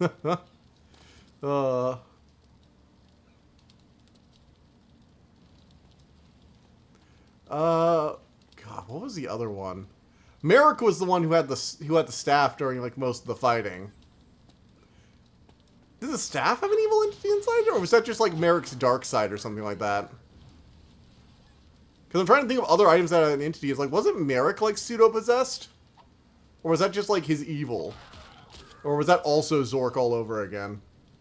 Looks like magic just costs health potions and mana potions. Yeah, it does. It's also not that great compared to my weapons, which is sad. And I can't go back to the mage right now, so I can't even like go upgrade it and see if it'll get better if I put more levels into it. Oh, but they can cast fireballs all day, I guess. Asshole. Frickin' die.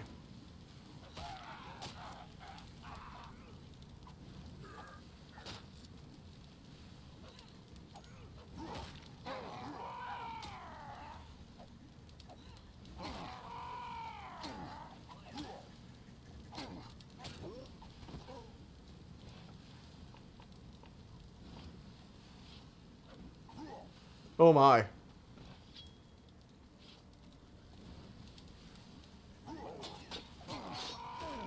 Alright. Got him. This flaming sword. I am an epic warrior with a flaming sword, wearing bare chainmail with nothing underneath. Good gods.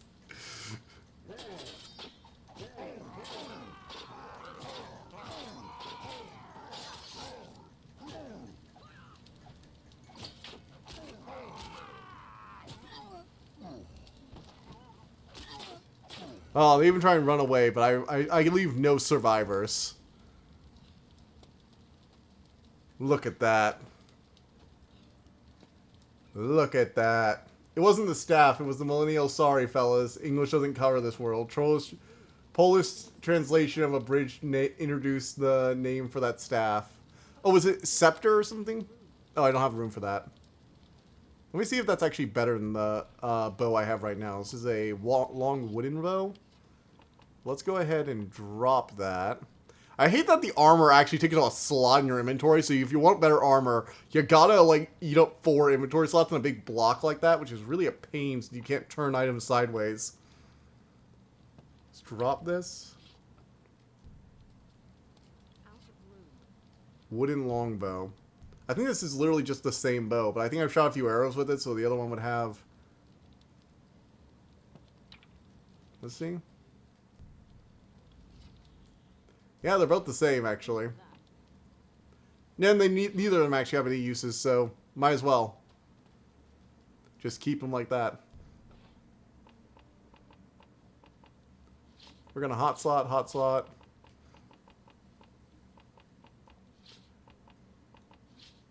Alright.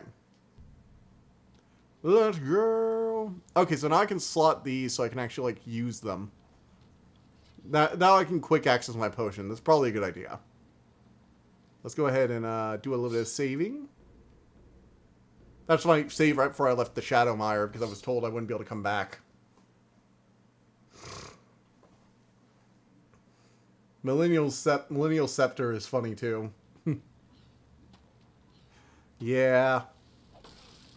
Millennium Eye is probably, like, the one that has some of the direct benefits, I guess, aside from the key. I mean, don't get me wrong. The key is probably the most powerful overall, in my opinion. Like, yeah, I get immortality. Don't get me wrong. Very big fan of immortality. But at the same time, the key lets you teleport, open doorways to the mind, open metaphorical doorways into the other Millennium items. They have someone imprisoned inside of them.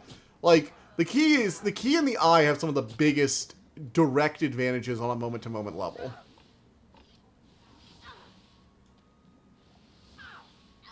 Oh, wow, it's really good that I saved right there. Because the key just does everything. I know it was supposed to be owned by, like, the mysterious guy who was supposed to guide you from the distance. Hold on, I confused the items. It was the Millennial Axe, but funnier. If you live there, you know. The Millennial Axe. Actually, it did have those, like, bat wings, so it did kind of look like an axe. That's funny. It's like the wimpiest axe of all time.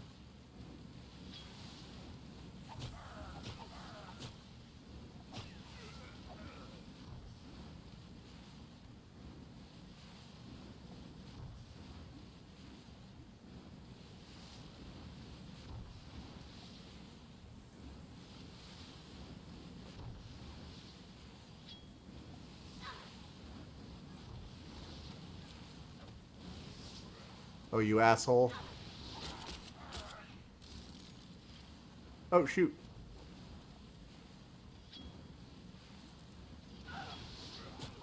Lifesteal. Got him. Alright, maybe I should, like, try and use my bow for some of this. Although I couldn't find a place to get more arrows. You start out with 200, but I couldn't find any in the shop to buy more. Which was kind of weird. Oh, this will be good. Let's,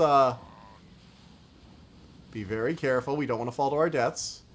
But we do want to use a bow to kill these a-holes.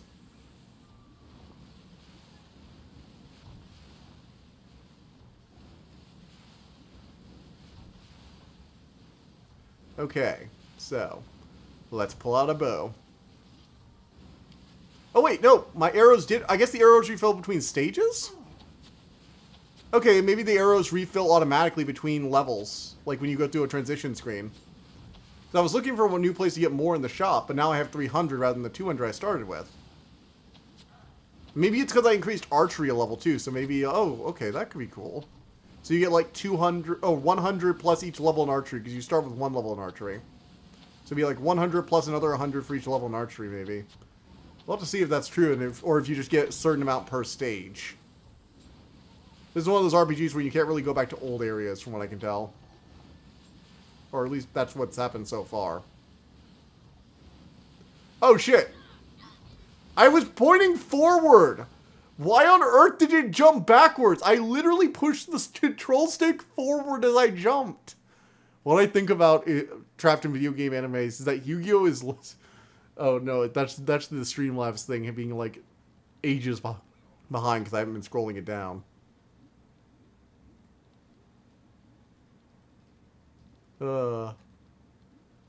Alright. Let's take an arrow approach to this from the get-go. I also haven't seen any fire or magic arrows yet. It's just generic arrows. Maybe we'll find some more in later out levels.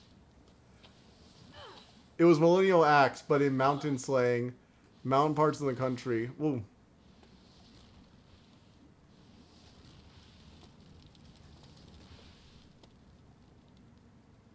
Alright, we're going to hide back here and pop a healing potion. Millennial Axe was not Axe. This was more compact and pocket edition. Ah. Oh, man. I think it's kind of funny it got called the Millennium Axe. I think it's called the Millennium Scepter or the Millennium... No, it was called the Millennium Rod, I think. Actually. It wasn't Scepter, it was Millennium Rod, I want to say. Maybe? God... Well, remembering the Millennium items. Clupaga? Look at Assembly go.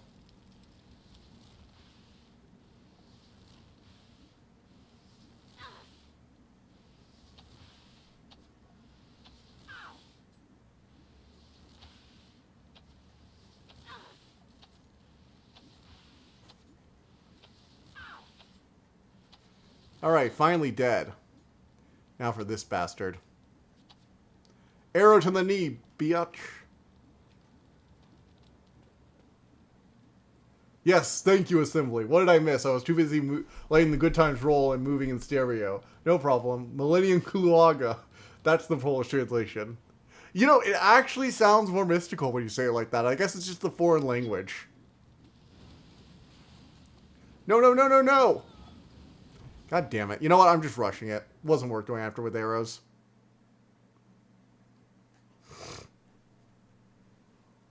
Polish is mid.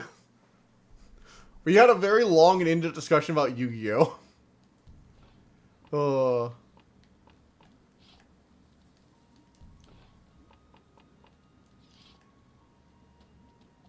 Alright. Jump and clamber up. And don't get blown up, please.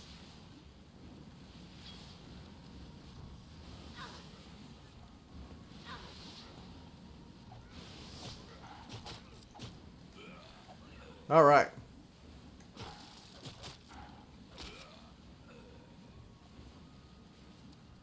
Got it. Got it.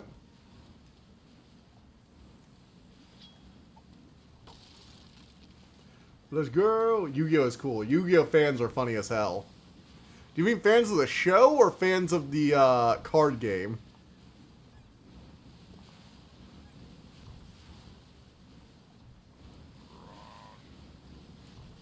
Do you know the original plot about first Pokemon movie was about existentialism? I mean, yes. The whole thing is Mewtwo wondering why the hell he was born. Like, come on. It also has a spike on the axe's head. After I shoot all these assholes, I'm going to take a save because I don't want to fall into the lava again and lose all my progress. Come on, stupid. Alright, there we go. Alright, let's go ahead and save so we don't keep dying the same way over and over again. Also, let's just go ahead and bump that up like a few dozen. I'm sure 14 is the right number. I'm certain of it. Why the hell was I born? Yeah, that's basically Mewtwo. Also, I love how Mewtwo keeps, like, wiping Ash's memory, and then Ash keeps running into him again. He's like, this guy again? Seriously? I have been undiscovered by humans for years until these assholes came by, and now this guy is also here again. Why is it always him? Why is this one human 10-year-old constantly following me around? I'm trying to ponder the nature of my existence and find paradise for my clone Pokemon. And he just keeps finding us, and I keep having to wipe his memories over and over again. Can you please stop finding us? Ash is overpowered. Just imagine Mewtwo 30 years from now, Ash finds him again, and he's like, seriously, kid, how? Oh, you're an adult now. Okay, seriously, you need to stop. This is getting ridiculous. Oh, look, another sword.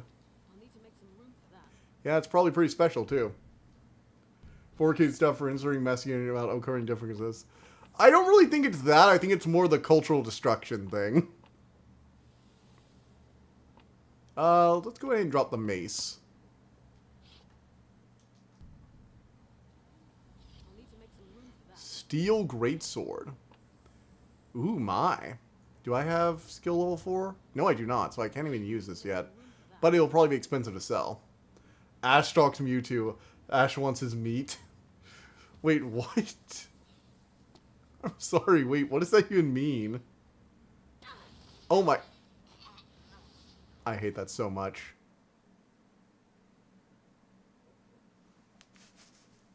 No, legit, there are people who criticize the dub for that. Really? I mean, that's not why I criticize the dub. Honestly, the Pokemon dub isn't even that bad, generally speaking, aside from the Jelly Donut bit and that a handful of other, like, minor things. Where they trying to erase any Japanese culture that got entered into the show. I definitely don't like JoJo. I am not a fan. Your username is Dio. That bridge has sailed, my friend. That bridge has long since sailed.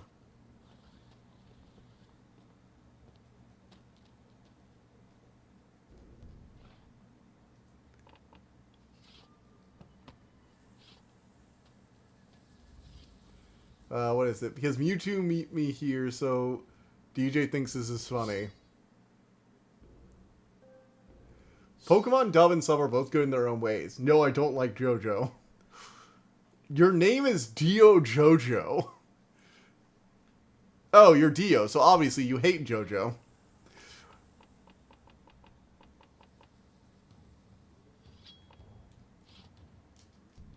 I mean, Dio, we're not going to listen to you about the Joestar family. If we wanted to hear you rant about how the Joestar family killed you 15 times, we'd rant about how the Joestar family killed you 15 times ourselves.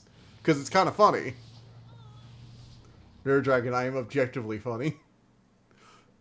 I am funny objectively. Anyone who argues with me is therefore invalid as a human being. Wow, you really have the Dio bit nailed down, don't you, buddy? Oh, my PNG tuber stopped working. I wonder how long it's been not working for. We're just going to leave it now. I don't feel like consistently restarting it every hour on the hour. I was really hoping it would last longer. It's lasted through 30 and 40 minute videos before. I don't understand why it can't just like do it. Maybe it's all the other stuff that's running. I don't get it. It's not even that much too. I know it's made in Godot, but like it's pretty useful generally speaking. Nope. Freaking lava. How dare you question how funny I am? I am self-proclaimed the most objectively funny human being in the whole world. Don't you mean funny as objectively the most funny dragon in the whole world? Because otherwise, I'll take that crown. I don't think anyone wants me to be the representative of funny as dragons go.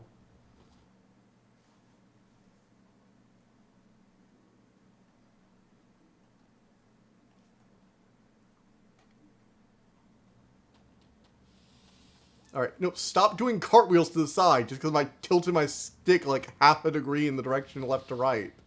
Sorry, I had to dodge a fireball right before I jumped. That doesn't mean I want you to do a cartwheel.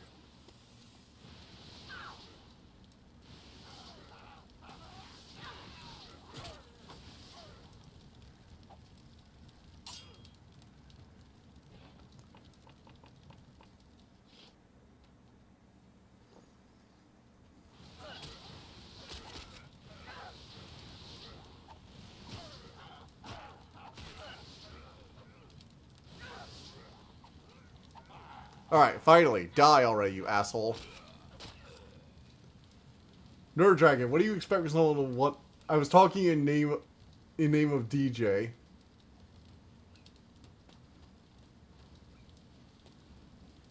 I I love many of quotes we get from the dub. Meowth had a really good one. What was your favorite quote from Meowth? mean, you were wrong. I am funny, self-proclaimed funniest dragon objectively alive. Also, Dio Jojo, fair point about TDL. Oh, man. That hurts. 1 IQ? Really, Nerd Dragon? I thought you were my friend. I thought it was dragons against the world. Come on. Brock's frying pan in the rain hole.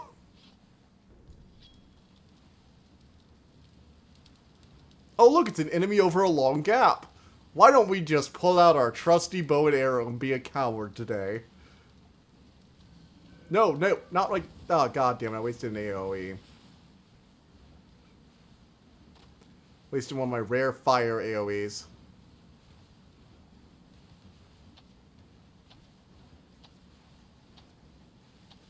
Oh, you can shoot fireballs. Shit. I might be in trouble. Let's see who can outdamage who.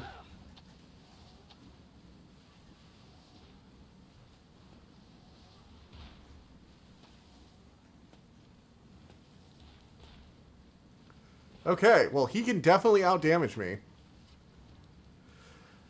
Brock is peak Asian. We do have a lot in common. The same earth, the same air, the same sky. Maybe if we start looking at what's the same instead of always looking at what's different. Well, who knows? Oh yeah, like how the Meowths literally just like kind of came to an agreement of like, hey, maybe we should stop fighting before everyone else. They were like kind of just fine with each other.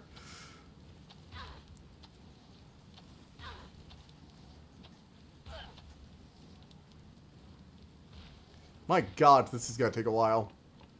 Shouldn't have done this. Even dragons like to make fun of each other from time to time. That was a pretty good quote.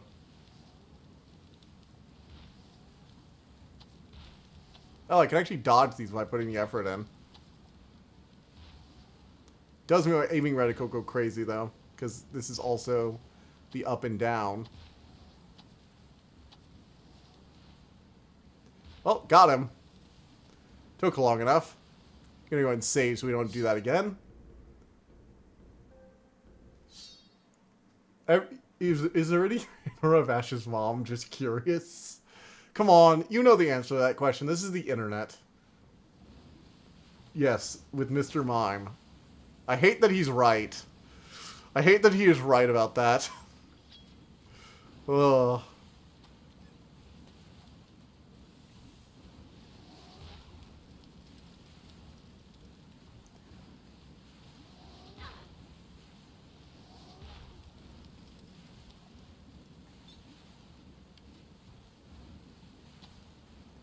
Alright, let's keep shooting.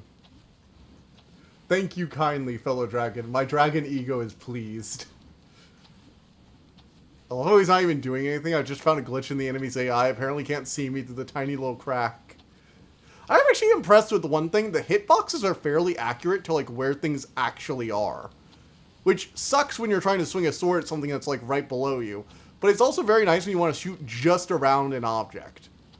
It means if something hit, if I hit something, it got hit. Like, that's at the end of it, you know? None of this BS, oh, well, maybe it hit if you hit the hitbox. Because the hitbox is circular to save stuff. They're like, no, did it hit the model? It hit the model. Okay, let's go. Don't get me wrong, hitboxes are nice for, like, more accurate stuff. But they can get in the way of things like arrow shots around corners. The number of times I've tried to shoot through, like, 2 boxes, only to be like, sorry, their hitbox is actually a little bit larger than themselves. I know there are valid gameplay reasons for it. I just like making fun of it. Wow, all these necklaces and scepters. How much money do I have now? Jeez, I have 6,000 gold. Really wish there were more merchants you could find, like, during levels, not just, like, in between them. Best thing a dragon can brag about is how great they are, and they're simply stating facts. None with IQ above whatever DJ will have question.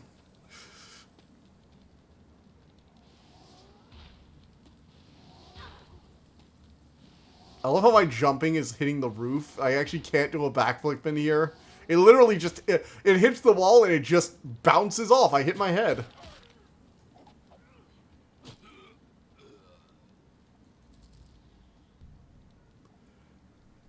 At least I'm smarter than TDL. Mean. Very mean. Alright, let's see. I can get a potion of invisibility. I think I'm going to use that and walk up to him. So, let's go ahead and do a save here. And then I'm going to pop the potion of invisibility and walk up to the guy. And Mewtwo's iconic, I see now the circumstance one birth are irrelevant. It's what you do with the gift of life determines what you are. Yeah. Also the birth of Mewtwo, that little short story where like he's with the, you know, the scientist's clone daughter. It's just like, oh man. That was hard as a kid. That was like intense. When you're like a kid, yeah, absolutely. It's weird the prequel was, like, almost better than the rest of the stuff.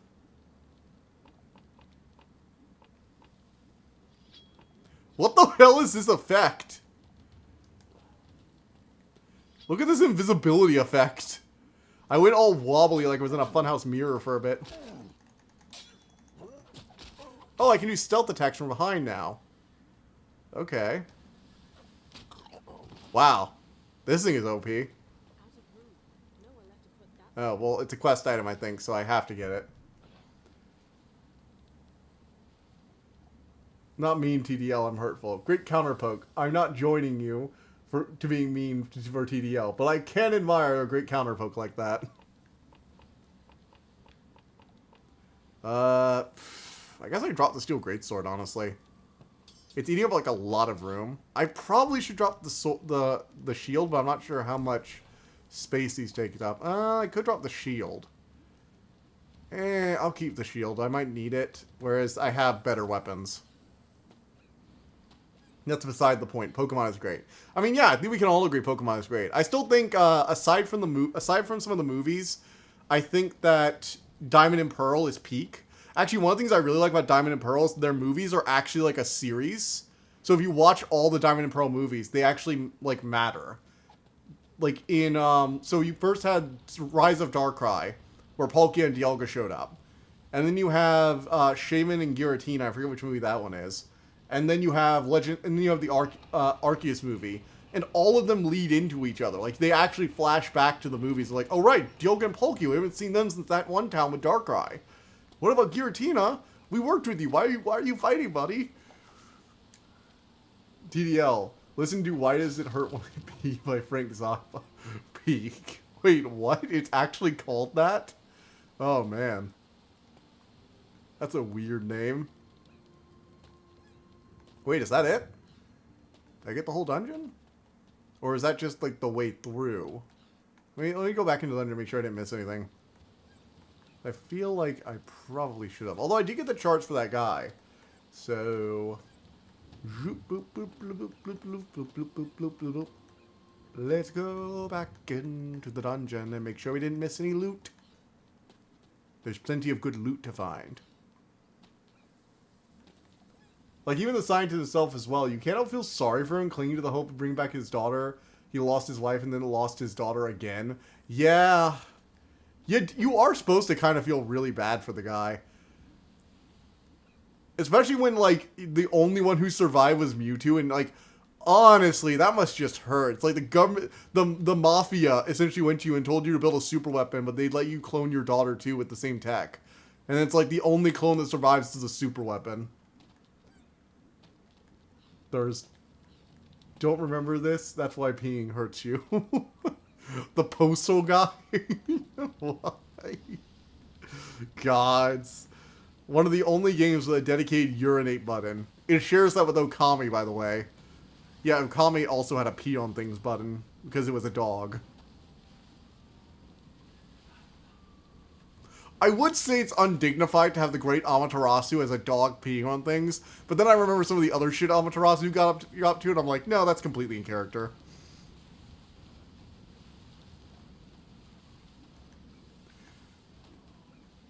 Can you sign my petition? And then just to add the extra salt to the wound, Mewtwo turned on him. I mean, yeah. I also understand why Mewtwo turned on him, because Mewtwo was raised in a lab as a weapon for a bunch of asshole humans. Also, he wiped the memory of Mewtwo without wiping the pain, so he remembered this aching emotional damage without knowing why he was hurting. Which, you know, is kind of a bit of a messed up thing to do to a person. Like, imagine if you just had a gut wound all the time, but you looked completely normal, and all you had left was the residual pain that never went away. That would, like, really suck. Arok. That was his name, Arok. Didn't Mr. Bucket game have that peeing thing, or was that something else? Not sure. Hey, Arok, can you get down here, buddy? Come on. We need to get flying again. Oh, he landed over there. Okay. I don't know what you guys... like, these red robin yum. What the hell is wrong with you, DJ? Mr. Bucket, we remember.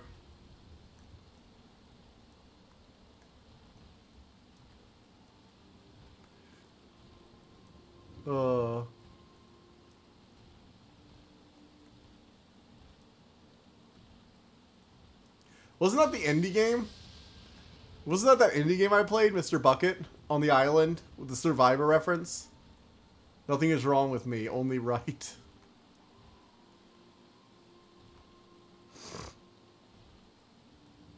Well, I do need to figure out how to stop this storm, but I have not found a way into the whirlwind cave. Yes, we completely understand why his life left him, and we understand why he did that to Mewtwo, and we understand why Mewtwo killed him. It doesn't make it any less tragic, or kind of cruel of the world, but, you know, we understand the reasoning behind it. And we kind of understand both their sides to it. Like, we respect Mewtwo's right to burn him to just utterly atomize him with that psychic blast. We also understand why he did all this, and we're like, yeah, I could see why he would do that. I get it. There was probably no way to avoid this. This is what was going to happen, because this guy could not let go. And you know what? When you're a genius who can clone and replicate memories, why would you let go? Oh, right, because it can get you atomized by a scientific creation of your own design, because the Mafia made you build a super weapon.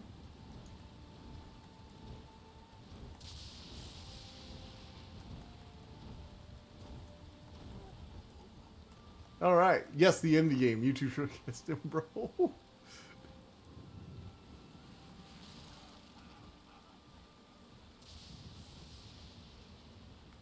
Oh no. Oh no! Listen to Beat My Guess by Adam and the Ants. Okay. Zoop. Let's hop off our dragon. Arok.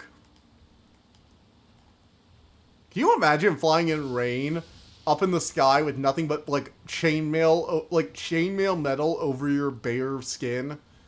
That seems like it would get you really cold really fast. I was biking to work the other day and it was like 0 degrees out and it was like I had a windbreaker on and it still felt like free.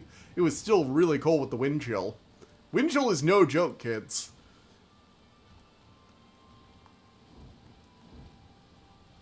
And I'm the kind of person who actually likes the cold.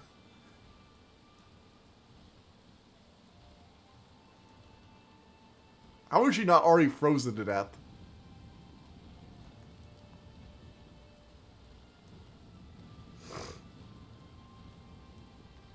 Alright, let's see if these charts are useful. Nope, can't land there. My god, can I not land anywhere at the stupid camp? Ugh. There, finally, a place to land. Woo! Why? Why would somebody name a song that? I don't understand. I don't understand. All of them were a troll. Fun fact, you can gain maybe Mew by in first Pokies by multiple ways. All of them seem like a troll. No, you can't. You can only game it through like a mystery event, right? I thought it was only through like an event. Watch yourself with that lot.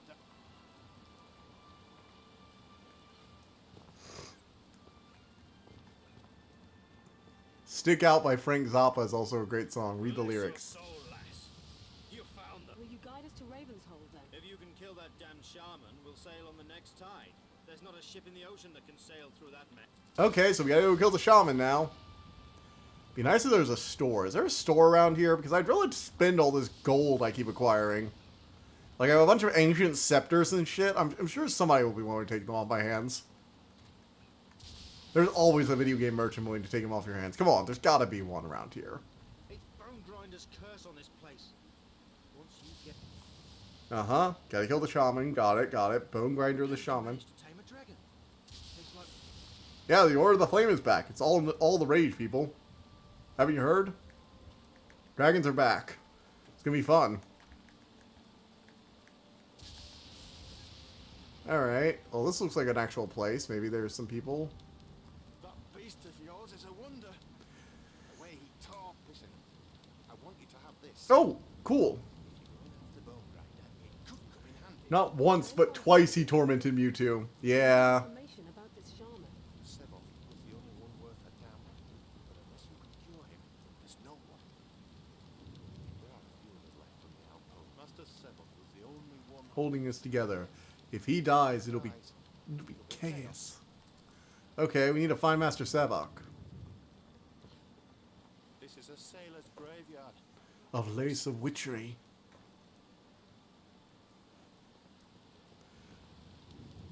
Istanbul, not Constantinople. They didn't write it. It's a good cover though. Okay. Yeah, that song is amazing. That is the song I was thinking of when I saw their name. It's literally the only song of theirs I think I had to listen to, and it's the cover. Okay.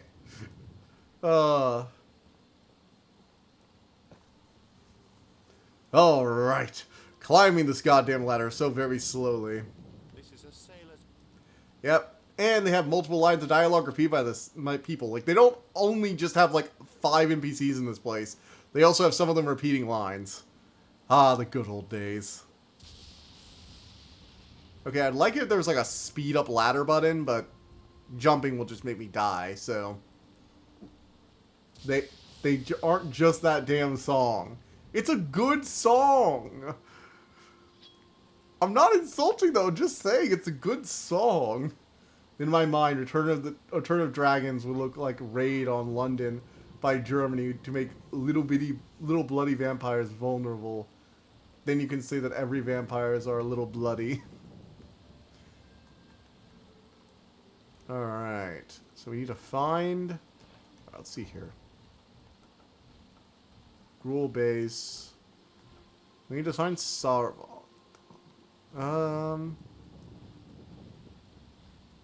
Where is this leader of ours? He said he was sick, I think. So we need to go, like, find him? Maybe he's in one of these tents.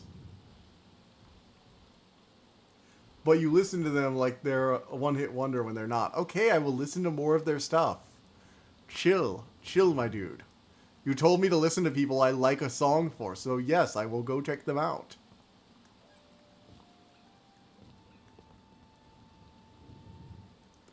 Oh, stuck on the geometry. I'm trapped. Okay. When you get stuck on an old game's the geometry, and you're just like, no, what's going on? I'm phasing through the poles. Boss of me, birdhouse in your soul. Don't let start. Okay. Onajinji. Yeah, it's a magical trap full of knockoff orcs. What did you expect? Don't know what else to tell you, buddy.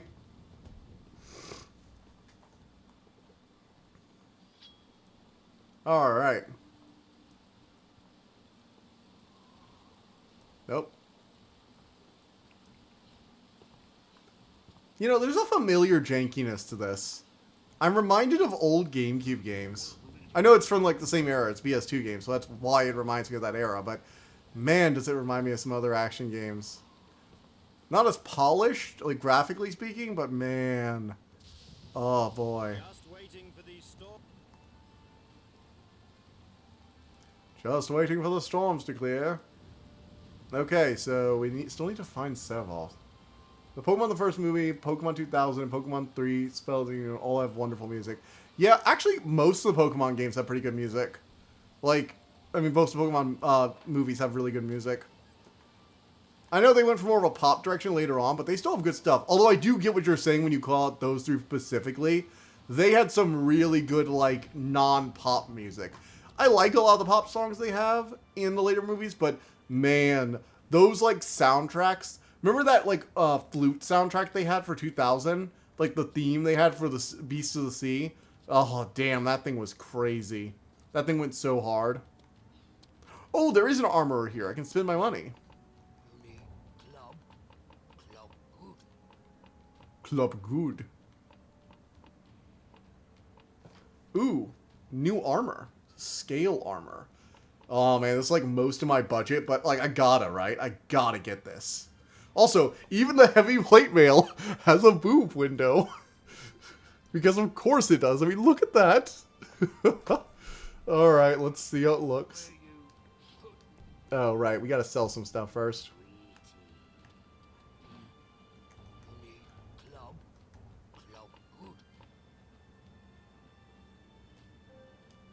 Sell this item. Tint window. Oh.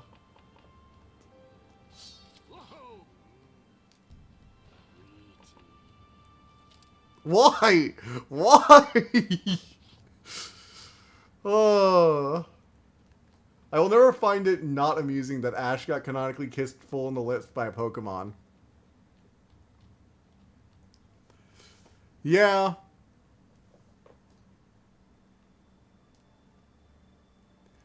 Alright, let's see, what else? I have 3,000 more I can spend, so... Anything else we can buy that would be really useful? I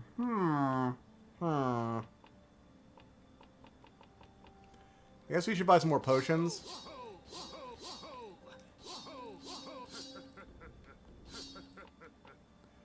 Alright. Well, we got some sick-ass armor, aside from the window, but, you know. Pokemon gets a bit quirky at night. I mean, yeah, if you forgot about the Freaky Friday episode, where a literal witch, because magic and psychers are real in that world. Is Master Sebald? They said he was dying. The Gruul caught him with a poisoned arrow just this morning. Poor bastard. There's nothing we can do. No one here can heal. He was the one who was healing us. He's a bit of a wizard. Nothing too fancy, Nothing too fancy. but enough to keep us alive. I wish like hell we still had his medicine pouch. Why? What happened to it? A couple of cowards ran off with it. Ducked out in the night with a Pair of boots and half our supplies. They might as well have stuck a knife in old Sebald. There's no way out of these planets. They couldn't have gotten far. If you could find them and get back Sebald's pouch, I'm sure I could cure him. Alright. Will you look for us? Yes, I mean I don't have the option. This is a character game where I'm playing an actual character with her own opinion, so she's gonna say yes whether I want her to or not. That's the interesting thing when you're not playing a protagonist who you get to like decide things for. It's like they're gonna say yes whether you want it or not. Ash X Pikachu. Ugh. You know, I find it hilarious that, like, actual freaking magic is just a thing in Pokemon alongside psychic powers, but they're two very distinct, separate things. Like, it's not just, like, telekinesis magic is a thing. It's, no, there are psychers, and then there's just magic. Imagine magic making impersonified of human by power of Millennium Scepter.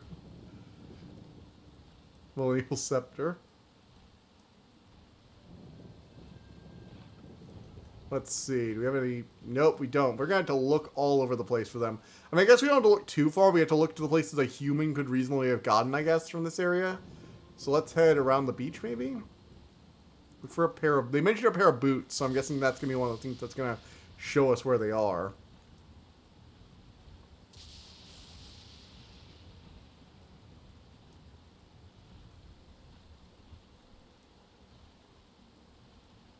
I wish we got an episode where with Ash after Magic turned him into Pikachu.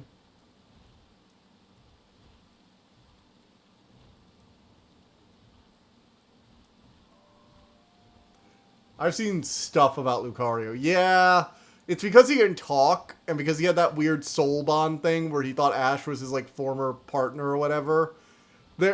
I've seen the fanfictions you're talking about. Well, I haven't read them, but I've seen them pop up during the search results for Pokemon. There is a lot. There's like a decent amount of Lucario X Ash stuff. Like, a surprising amount to the point where I've had to filter it out. When I have to start filtering out a weird pairing like that, there's an issue.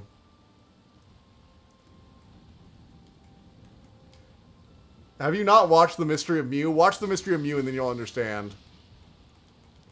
Lucario and The Mystery of Mew was a whole thing. It's also one of the examples of a Pokemon getting spoiled before it was actually playable in the game. Because they're in Hoenn, but he's a Sinnoh Pokemon.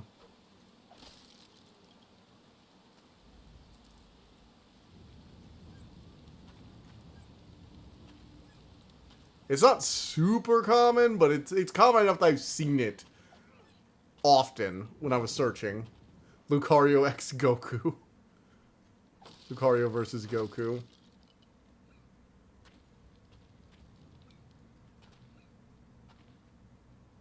Yeah, the Unknown were nuts. Like, they never come up with that again, but the Unknown could just, like, rewrite reality.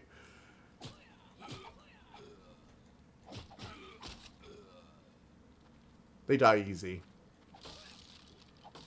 Oh, wait, there's a prison? They have prisoners.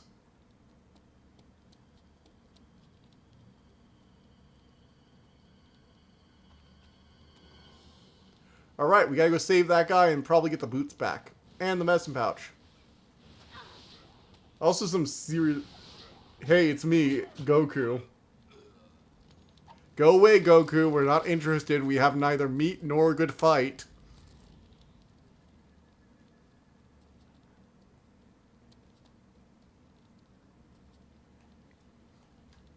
Boots.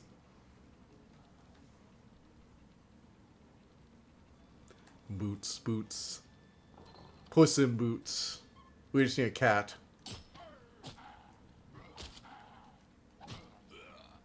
Alright. By the power of the Millennial Rocket Launcher.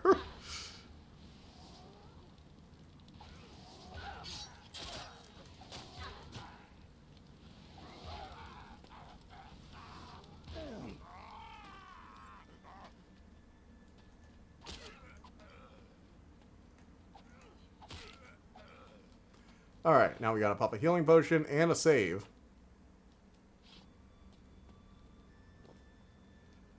I have an idea. Bussy Boots.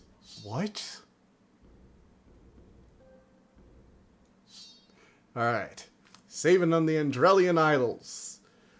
You know, games used to be, like, way longer, I gotta say. Don't get me wrong, this game has good graphics for the time. Or decentish graphics for the time, I guess. Don't really... it's hard for me to compare because, like, the GameCube was more powerful than the PS2, so I'm comparing this to, like, Star Fox, and, like, yeah, Star Fox was better. More polished. But this is also, like, a lower-end studio than Nintendo, right? So, like, you don't think Nintendo, just like you don't think, you know, Square Enix when you look at, what was it? Puss in Boots. God damn, I'm immature. You don't think Nintendo, you don't think Square Enix when you think about whatever this studio was.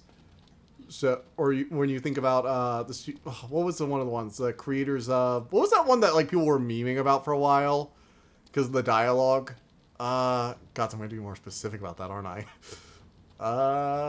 Shoot. It was one I kind of liked, but it got really repetitive and boring. I thought the magic system looked like it was going to be cool, but then it wasn't. It got kind of repetitive. The one with the evil bracelet. God, I can't remember it. Forspoken, that's it. It had a really generic name. But you also got to pet a cat, which was nice. Or the weird cat thing.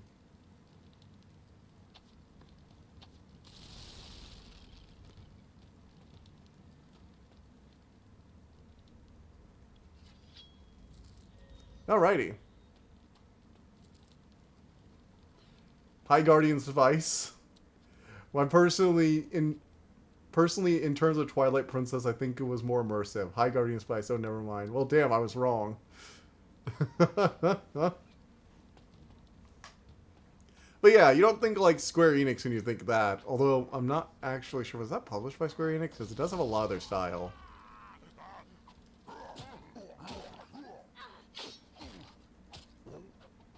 Alright.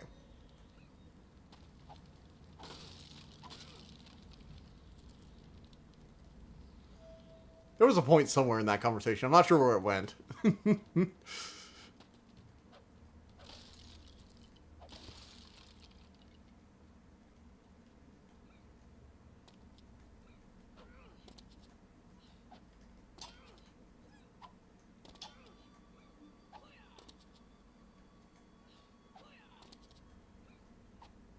Alright, we gotta get up there.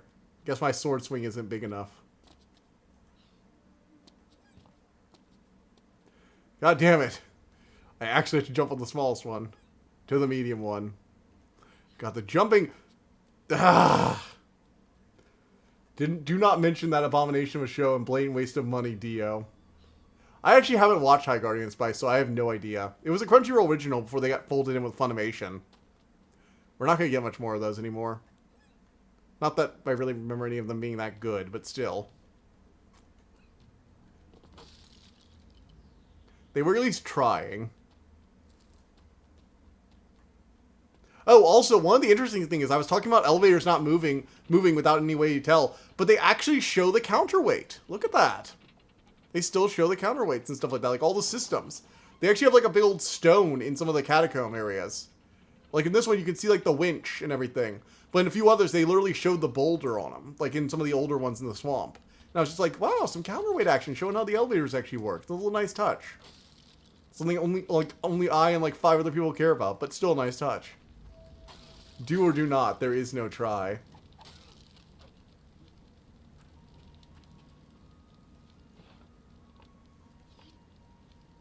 Elevator, elevation.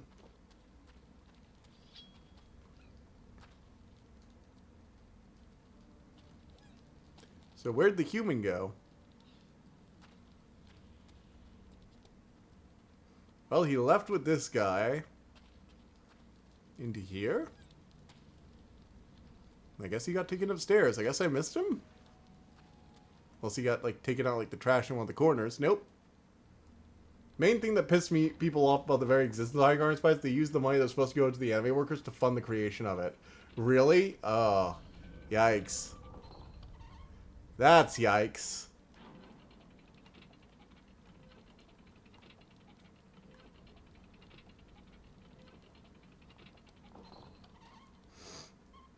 Hey, look, we funded a show with your wages.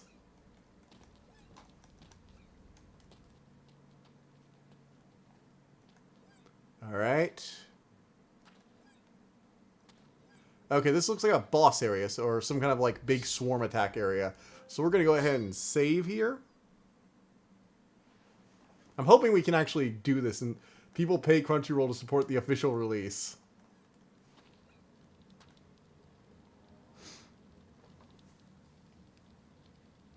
Look, tell Bone Grinder I want a bargain. I can give him information. Anything he wants to know. Aww. I want safe passage out of here for my partner and I. We not need your help. 3 faces tell us all we need. Soon all humans dead. All of them.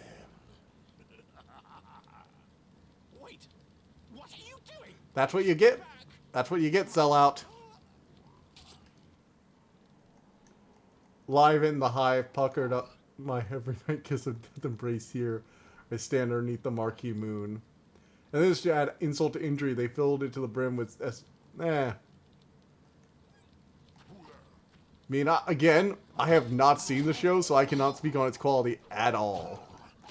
Money people wanted to have support the anime, like, went to support something they did not ask for.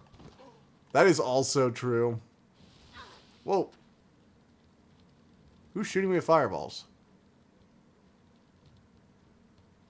Where'd that fireball come from? Oh, there it is. Holy shit.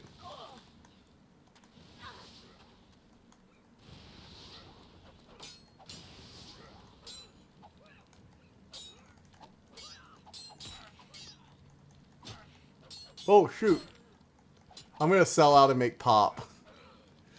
I mean, there's plenty of really good pop music out there. Come on. Don't just bash popular music just because it's popular. But yeah, this is basically how the last boss fight went too. Just like stun locked him into oblivion. That was before I got this glowing green sword, by the way. This thing is epic. Be glad that show has never blinded your eyes, TDL. I prefer to see including badly shoehorned social commentary that did not make sense given the world. Yeah.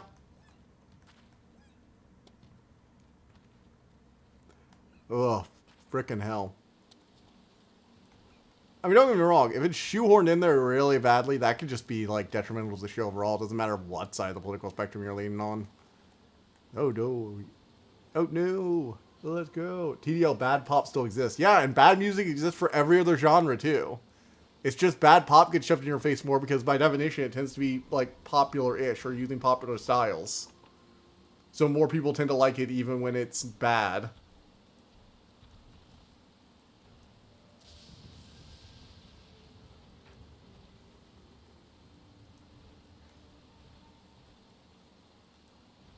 Oh, man. You want good pop, listen to Elvis Costello, big star. Elvis Costello. I mean, Elvis is... Classic Elvis Presley is also good. That man could sing. Honestly, basically everything Elvis did, all his songs, pretty much. His entire soundtrack. You have Lilo and Stitch, the thing, for the fact that I've listened to basically all of that, though. I watched the TV show, the Lilo and Stitch, the series, constantly. That combined with the, like, 4 movies. They still have transformation magic, yet body dysphoria is still a thing somehow. Wait, really? See, that's something that's, like, interesting in a magic world. It's like, yeah, if you can, like, just have people shape-shifting, that shouldn't even really be a thing. It's just like, eh. In a way, it's pop, but that's classic rock and roll.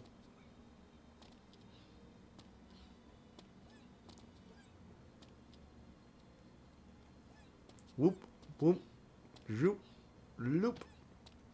I mean, you can shapeshift. At that point, it's like putting on a different pair of clothes. You were looking for? You found it? Quick, give it here. Okay, he's healing the wizard guy, or the pseudo-wizard captain. I love how we keep meeting people who are like, yeah, I know some magic. I know a bit. But I'm a sea captain. I just learned a bit of healing magic. It's interesting. Like, most worlds have it where it's like you meet a sorcerer. But it's like, no. Some people just, like, picked up a handful of magic spells they think are interesting. Like, a guy who works on a farm picked up illusion magic because he just kind of liked it. And he used it to scare off, you know, goblins that come near him. This guy's a ship captain. It's like, yeah, healing magic's pretty useful, so I picked up a bit of it. That time when Pro Hunt was canonical game mode because shapeshifting with aliens was part of lore. Listen to better pop, TDL. In a way, it's pop, but that's classic rock and roll. Learned his magic. I just need to get to. Aw, listen to better pop. But he's got hordes of warriors to Kate fight. Bush is also good pop. Are you sure you're up to this? What choice do I have? I don't know about you, but I don't plan on spending the rest of my Oh, life here. man. I see. Well, the good thing is, aside from his storm power, Bone Grinder's magic is fairly weak. Okay. I should be able to pass along some magic to Oh, help cool. fight him.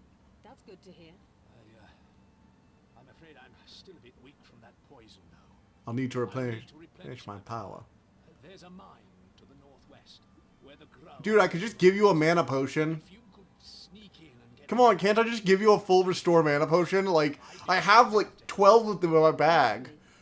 No, you're only gonna let me go if I give you the 20 crystals? Okay, can't just give you a full restore mana potion. Got it. I have like... Dude, I have 7 full restores. I mean, 7 full mana potions and then 4 half potions. We could refill your entire mana pool 9 times over. Come on, man. You don't need to be like this. Ugh. But no, I've got to grab him actual mana crystals. He's an organic mage. He only eats organic crystals. Not that processed potion crap. Farmer Boss, that fight uses a giant shadow scarecrow illusion would be cool aesthetic. Yeah, I like it when people learn just like a bit of magic. Like, if you have wizards who spend their whole life studying, that's one thing. I get that. It's like, you know, you gotta have your court mages to deal with all the curses and shenanigans. One of the things I kind of like, though, is that you have, like, people who use magic to augment their daily life to an extent. It's like, you don't just learn magic. You also, you have people, you don't just have people who spend their whole lives learning magic. You also have people who use it for day-to-day tasks and learned a little bit of it in passing just because it made them better at their jobs. It fleshes out the world. It makes, like, this magic system is basically whatever you feel like at the time. Like, store magic, whatever. We can just do stuff. Wave our hands, magic comes out. We have a mana potion. But, like, the fact that we ran into the farmer in the first game and this sea captain in the second game, and just a handful of people who know a bit of magic, and goblins are using fire spells, but clearly nothing else. This storm. Nature had no hand in this. I was a fool not to have sensed it. We'll never make it through. The winds are too strong. I like that. I like it when the world is fleshed out in that particular way. When they're like, hey, so what if magic was real? What would people actually do with that? It's like, well, some people just learn some magic in order to help them out with their daily tasks. Not everyone's gonna be a full-on court wizard. I mean, you'll have those, obviously. If you have magic, there are definitely gonna be people dedicated to unraveling its mysteries. Code and assembly. Check out magnets and wizards at XD. I would commit arson. I would try and see if time magic is a thing. Time magic seems like it'd be cool. Plus, just think about it. You use time magic to get like a few extra hours of sleep in the morning or something like that. God, run into like the half mage who literally just learned a few time spells so we can get a little bit of extra sleep in the morning.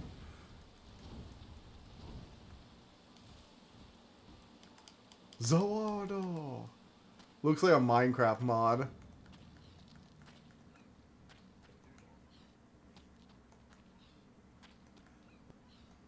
Let's go. All right. Man, this saving is so slow. God damn. So frickin' slow. I think I was talking about with a movie assembly. That one. Not even going to try and pronounce that. I'd only embarrass myself.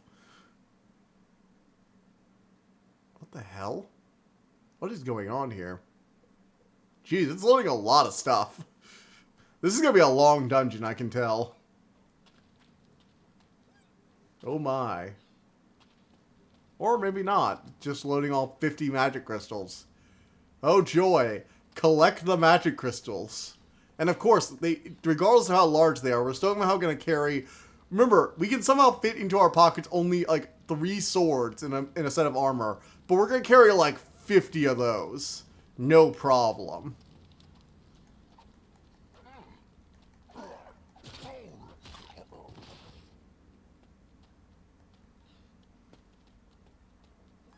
Oh joy. Tomari Tokiwo. Tren al sur. Oh, do I need to repair any of these weapons? Shoot. This will last. These will last. Pull out my little life-stealing knife. Bit letters are M-N-L-O-P. L-M... Do you mean L-M-N-O-P? Are identical to ones found in Polish. Out of order. In assembly, oh damn. You thought Nerd's English was bad. Wait till you hear TDL's Polish. Oh no, no, no, no, no, no. I don't speak Polish at all. Oh. I mean, anything's better than TDL, other than fantasy taste. Come on. Wait, wait, that's a compliment. Because anything's better except my fantasy taste. So my fantasy taste has to actually be better. Other than fantasy taste. TDL, please sing. Let's hear you speak Polish, or you, DJ. Well. Song Bohemian Rhapsody. I don't know the lyrics to that. Or the tune.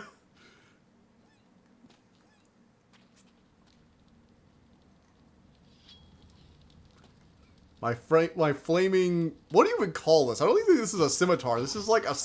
What do you call a sword with random spikes down the middle? Like, not serrated edges. It just has spikes down the middle. Man, this thing kills good. Sing. Nerd Dragon. I admit I'm bad at Polish. One of the many things DJ is bad at.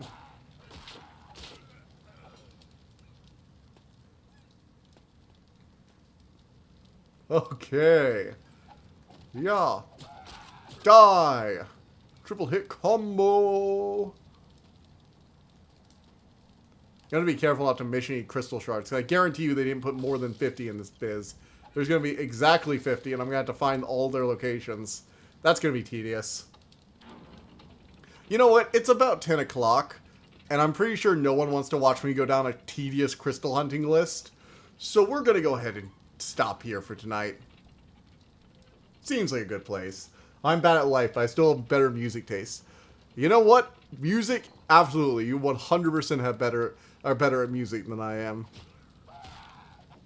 My knowledge is pathetic, and I freely admit this.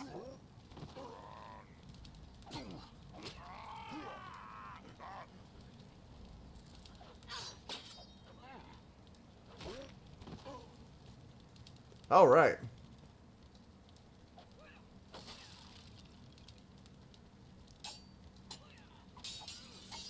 Yeah, this is gonna be a long while. I mean, at least we can grab 2 at once, so it means we're only going after like 20 of them probably, because there are probably 5 individual pieces still scattered about. Nerdo Dragon, why? Huh. Alright, one more thing before we go off. I actually want to try and see if I can blast the ceiling with magic to speed this up.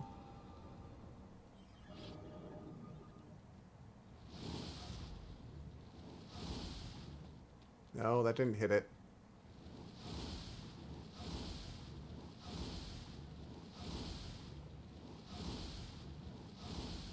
No, that's stupid. Oh well. Why do you hate the singer, though? That doesn't sound that bad.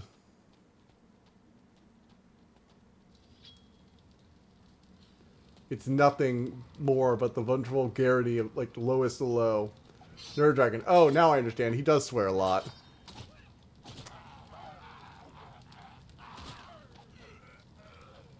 Whoop. Oh, no. I swear too much? Do I really? Do I need to turn it down? But then again, I'm used to stuff like drawn together, so I'm used to vulgarity.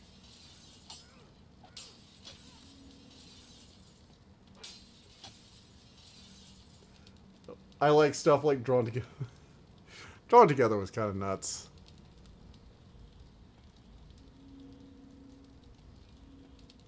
Alright, let's go ahead and kick off for here for now. This has been the Dragon Rider show, with now its fire sword and cool red armor that for some reason still has female armor design problems. But even I at a certain level snap. Everyone with common sense does. I mean, I guess when swears are like a third of the conversation, then yeah. There's a certain threshold where they stop being comedy and start being annoying. Alright. Well, we cleared this room. We got everything cooled off.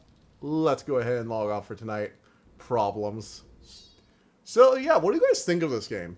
Honestly, I think overall it's probably a better experience, a cleaner experience than the first one.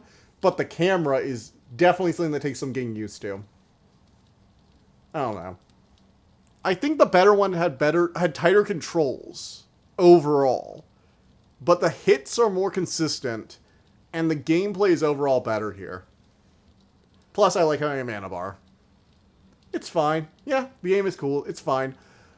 I would actually have liked to see something like this, but more polished. Like, it's clearly a little janky. The fact that it was built with, like, no remapping drives me insane, because, like, ugh. Also, I do like all the idle poses. They gave her a lot of idling. Like, even when she's standing still, look at her hand. It's like flexing. It's like, I'm ADHD. I can't handle not having something in my hand all the time. I'm going to flip my sword around, do other stuff. Used to be unironically popular. So much perspective is much different. Used to be unironically popular. You mean drawn together? Anyway. See you guys next time.